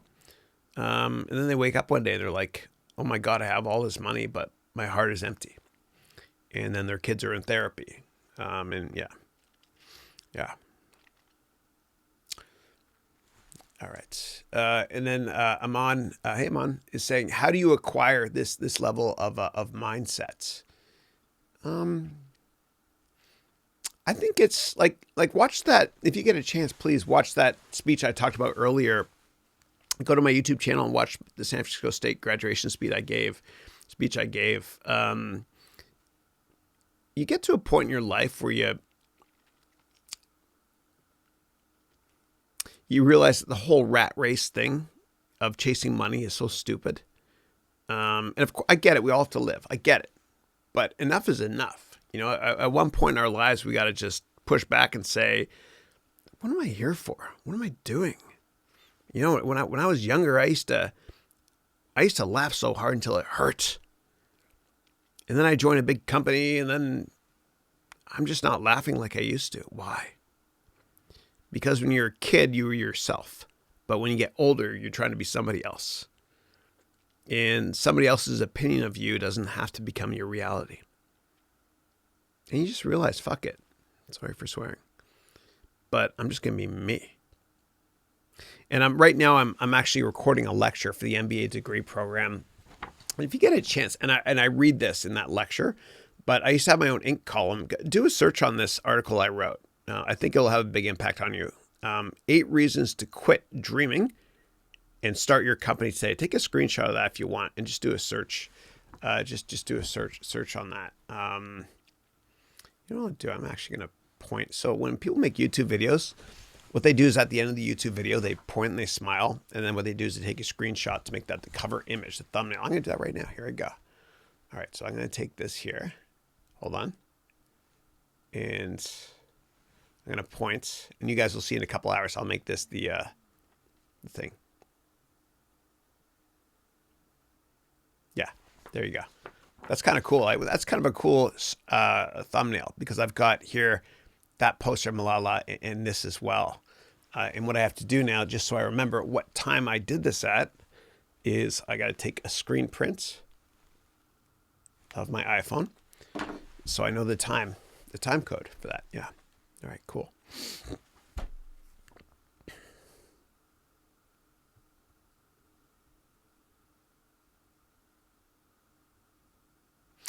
And then Bernardo is saying, hey yo, how are you? And then Mihai is saying, greetings from Romania. How are you? And our best friends, when I used to live in New York, Christina, my wife, and I were from Romania. It was Michaela and Traian Carabas. Yeah. So Tryan's a good dude. And we went to Hawaii with them. I remember that. Yeah. Good guys. Yeah. Although Tryan would say, no, Michaela would say, I'm from Romania, but Tryan was very proud. He said, I'm Macedonian. I don't know what that means, but that's what he'd always say. Yeah. Yeah. And we have lots of Romanian friends. Dean is saying, Merry Christmas, Chris. Thanks, Dean. Same to you. Oh, dude, what a dope last name. Oh, I wish I had that last name. That's awesome. Patton. You get the question all the time. You know what the question is. Are you related to him or not? I'd love to hear. Yeah. Very cool. And for those who are not familiar with Patton, I guess he was the soldier in World War II, the commander that just, he's a hero. Yeah. Somebody's got to make a more recent version of that movie, Patton, with George C. Scott. You know, that the original was made in 1970, I think, before I was born. Yeah. And so Dean is saying, I had to use my old iPhone to say hello. I can't seem to do it off my Android. Thank you. How are you? Hello. Hello to you too. And then Rams is saying, what are your thoughts on the law of attraction? I'm so ignorant. I'm so sorry. I don't know. I don't know what that means. Law of attraction. Let me know what that means, please. I felt embarrassed to ask when I was younger. Yeah. Kind of like the word apprehensive. I still don't know what that means. Everybody's explained it to me. I don't get it. I've tried to use it in a sentence. I can't. You know, it's one of those things I just don't get. You know, like The Wire, that HBO show. Everyone says, watch The Wire, it's the best show ever. I've tried. I don't like it. But just give me a quick one-liner on thoughts of attraction. I'll give you my humble thoughts. Yeah. And Ted Bell is saying, the richest wealth is wisdom. The strongest weapon is patience. The best security is faith. The most effective tonic is laughter. Peace and blessings, Chris. Oh my God, that is awesome. I'm getting shivers. I got to take a screen print of that. Thank you for that. Oh, I love that. The richest wealth is wisdom. I love that. Thank you for sharing that. Thank you. God bless. Bernardo is saying, when forecasting future revenues in a company. And by the way, guys, I got to wrap this up in 2 minutes because I've got the MBA call for MBA students starting at 11:15, I think. Yeah. I'll go a little bit over 11, but no more. I won't be able to take any more questions, but I will answer the ones that are still here, though. Thanks, guys. Okay. Bernardo is saying, when forecasting future revenues in a company, should you check the economy's cycle? You mean, okay, see how the economy's doing. Yeah. So I don't do that. I don't do that unless we're in extreme recession. When I forecast annual financial statements, I do it on an annual basis, right? In a recession, the technical definition of a recession is back-to-back quarters with negative economic growth or whatever it is, GDP growth. I don't do that though because I never look at companies on a quarterly basis. I looked at them on an annual basis, longer term. I don't care where the economic cycle is in 10 years. That's why I buy stocks for the long run. Yeah. I calculate my earnings estimate in 5 or 10 years. In 5 or 10 years from now. Then what I do is I look at the PE ratio in 5 or 10 years. And that, I don't care where we are in the economic cycle when it comes to that. That ringtone you just heard, and you should all get a kick-ass ringtone to fire yourself up every time you hear it, was Welcome to the New Age by, I think, Imagine Dragons. I think it's a different name to it, but I love it. It fires me up always. Yeah. Okay. And I was kind of saying, my friend is in a lawsuit with his employer, which is a financial institution. They don't want to settle with him. What should I advise him? Yeah, I can't advise. I would, on that, I would just obviously hire a lawyer, have your friend hire a lawyer and see what they would settle out of court for. I don't know. I have no idea. I'm so sorry. Yeah. Kamal saying, I love your course and the way you teach. Thank you. Appreciate that, KJ. Thank you. Sorry. And then property search is finding how to find how do you find high net worth individuals? Property search. I know you're in the MBA degree program on January 6th and 7th. I'm going to talk about LinkedIn and leveraging LinkedIn and how to make the best LinkedIn profile ever. And then I'll teach you how to network that way. Okay. what are typical amounts funded at seed, series A, B, C, D, E rounds? Yeah. So, so seed is usually smaller. Seed is before the series A. It's usually six figures, like 100,000 or a couple of, whatever it is. And then A, it depends on the company, but usually it's 1 or 2 million. Then B can be 10 or 20. C can be bigger, D, and then it gets bigger and bigger and bigger. Because more people want to invest more money, because when it's a later stage company, it's less risky. And then Shivam is saying, hi, Chris, love from India. Love back to you. Is it possible to get funding at ideation stage, early stage? Yeah, absolutely. Absolutely. All you have to do is have, what you should do is this. All you have to do is have a good concept, minimum viable product, and then the ability to network. Go back and watch the first 10 minutes of last week's webcast, okay? Because I showed you how to create a minimum viable product using a free product called Arrow and create augmented reality, how to do that for free. Okay, check that out if you want. And then you can also just do a search on how to raise money on my YouTube vlog, and you'll see a replay of the speech I gave at HEC. I give a speech to MBA students from a school in Paris called HEC every year here, when they come to San Francisco. And anyway, I recorded that one. And John Clee from Rochester, I remember that. And John Clee asked me a year ago, he said, who are your favorite Canadian comedians? And I remember your name because I thought of John Cleese. So John is writing, hey, Chris, long time no see. Great to see you again. Do reinsurance companies have a role in hedge funds? Yeah, thanks for that. Great to see you as well. I don't think so. I mean, some hedge funds might invest in financial services stocks like reinsurance companies, but when it comes to insuring money, so to speak, they tend to hedge themselves by creating straddles, right? Which basically limits upside, downside, and it gets more complicated than that too when it comes to running a beta neutral or market neutral portfolio. Yeah, and they use options as well for that. Yeah. All right, and then Melody is saying, did you know that you could watch live games on Facebook? I did not know this. I just discovered that. Very cool. I haven't touched Facebook in ages. I mean, through Hootsuite, I think we might publish there indirectly, but I haven't opened Facebook in like forever. Yeah. And Melody is following up with, Chris, I don't know if I said, but I hope you had a Merry Christmas. Thank you. Same to you as well. Same to you, and air high five, big hug here. Thank you. I did. It was fun. It was fun. Christine made crabs. We had family over, and yeah. And we put on those big bibs as well so it didn't get messy. Stone crabs, yeah. And then shrimp. I love shrimp. Oh my God, shrimp with shrimp cocktail sauce, like the horseradish with ketchup, so good. And then Melody is saying, and we bought also, she bought a roast from Costco, which is amazing. Oh, if you can't buy it at Costco, you don't need it. That's what I've concluded. And for those of you overseas that don't know what Costco is, it's a big discount retailer that Warren Buffett invests a lot in. And then Melody is saying, I like how there's a percentage on the accomplishment sheets to track your class progress. How nice. Yeah, it's been fun. It's been fun. Yeah. No, it's been a lot of work, but a lot of fun. I love it. And Kwong is saying, I'm just starting to learn QuickBooks. What are your experiences with this accounting software? I absolutely love it. It's a game changer, man. QuickBooks is awesome. And so it's, for those of you not familiar with it, it's made by a company called Intuit, ticker INTU, founded by Scott Cook years ago. And they're also the makers of Quicken, which is only 2% of revenues.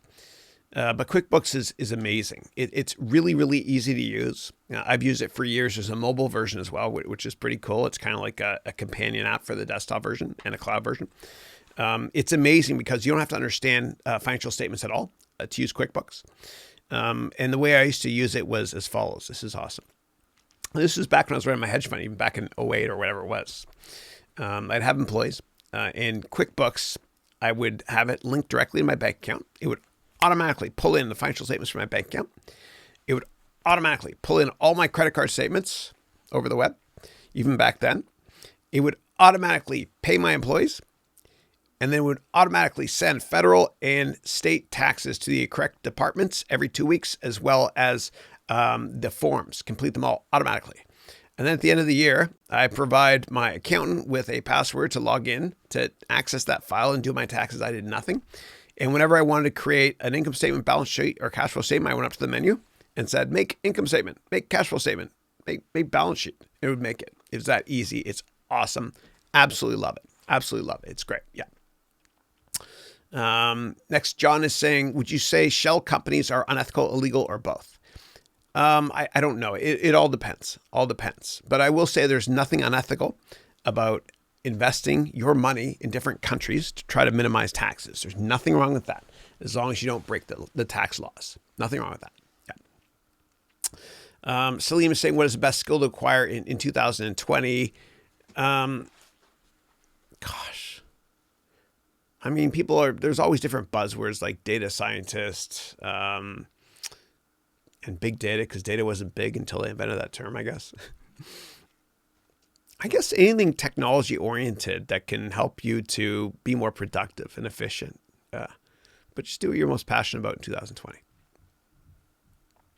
Stella is saying, how do you come up with your business model when you initially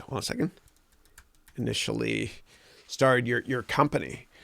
I just it was a side hustle for me, and I don't know, I just love teaching. It's just fun. Just fun. I always followed my heart. And I think that's why it's worked out okay, whatever, yeah. And Melly wrote, I got that book. Thank you for sharing, Chris. My pleasure. Jose, thank you. Is saying, that's another alarm to tell me my other call's going to start. Now I'm going way over here. Sorry. Jose is saying, thanks so much, Chris, for all the value. My pleasure. And Melly said, I will have to say, I have the habit of just jumping in. I need to work on that. Nothing wrong with jumping in. And then Stella's saying, thank you, Chris. Love challenging myself and your guidance as always. I feel like I've really been growing for the past couple of months as I constantly had a thirst for learning. Awesome. And you're going to continue to grow, Stella, in this MBA degree program. You're going to love it. You're going to love it. Hey, MJ's in the house. How are you? Blessings to you, Michael. And thank you for the email as well on Christmas. Thank you. Rohit is saying, Chris, were you talking about Streetcar Named Desire, the 1951 movie? I was. With Stella's awesome name. Melody's saying, Chris, thanks, because I was feeling so much pressure lately, so this really helps. And the next MBA enrollment will be at some point next year. Yeah, 2020, if you're watching a replay. And I'm so sorry, guys. I can't answer the rest of them. I got to jump to my next call. So if you're one of my MBA students, you can just repost the questions you have on the next call. And the rest, I'm so sorry, I won't have time to go through, but you can always ask these questions again next week. So for all of you that subscribe to my vlog, I will see you mañana, which is Spanish for tomorrow. And then if you don't subscribe to my vlog, God bless you all. Have a wonderful weekend.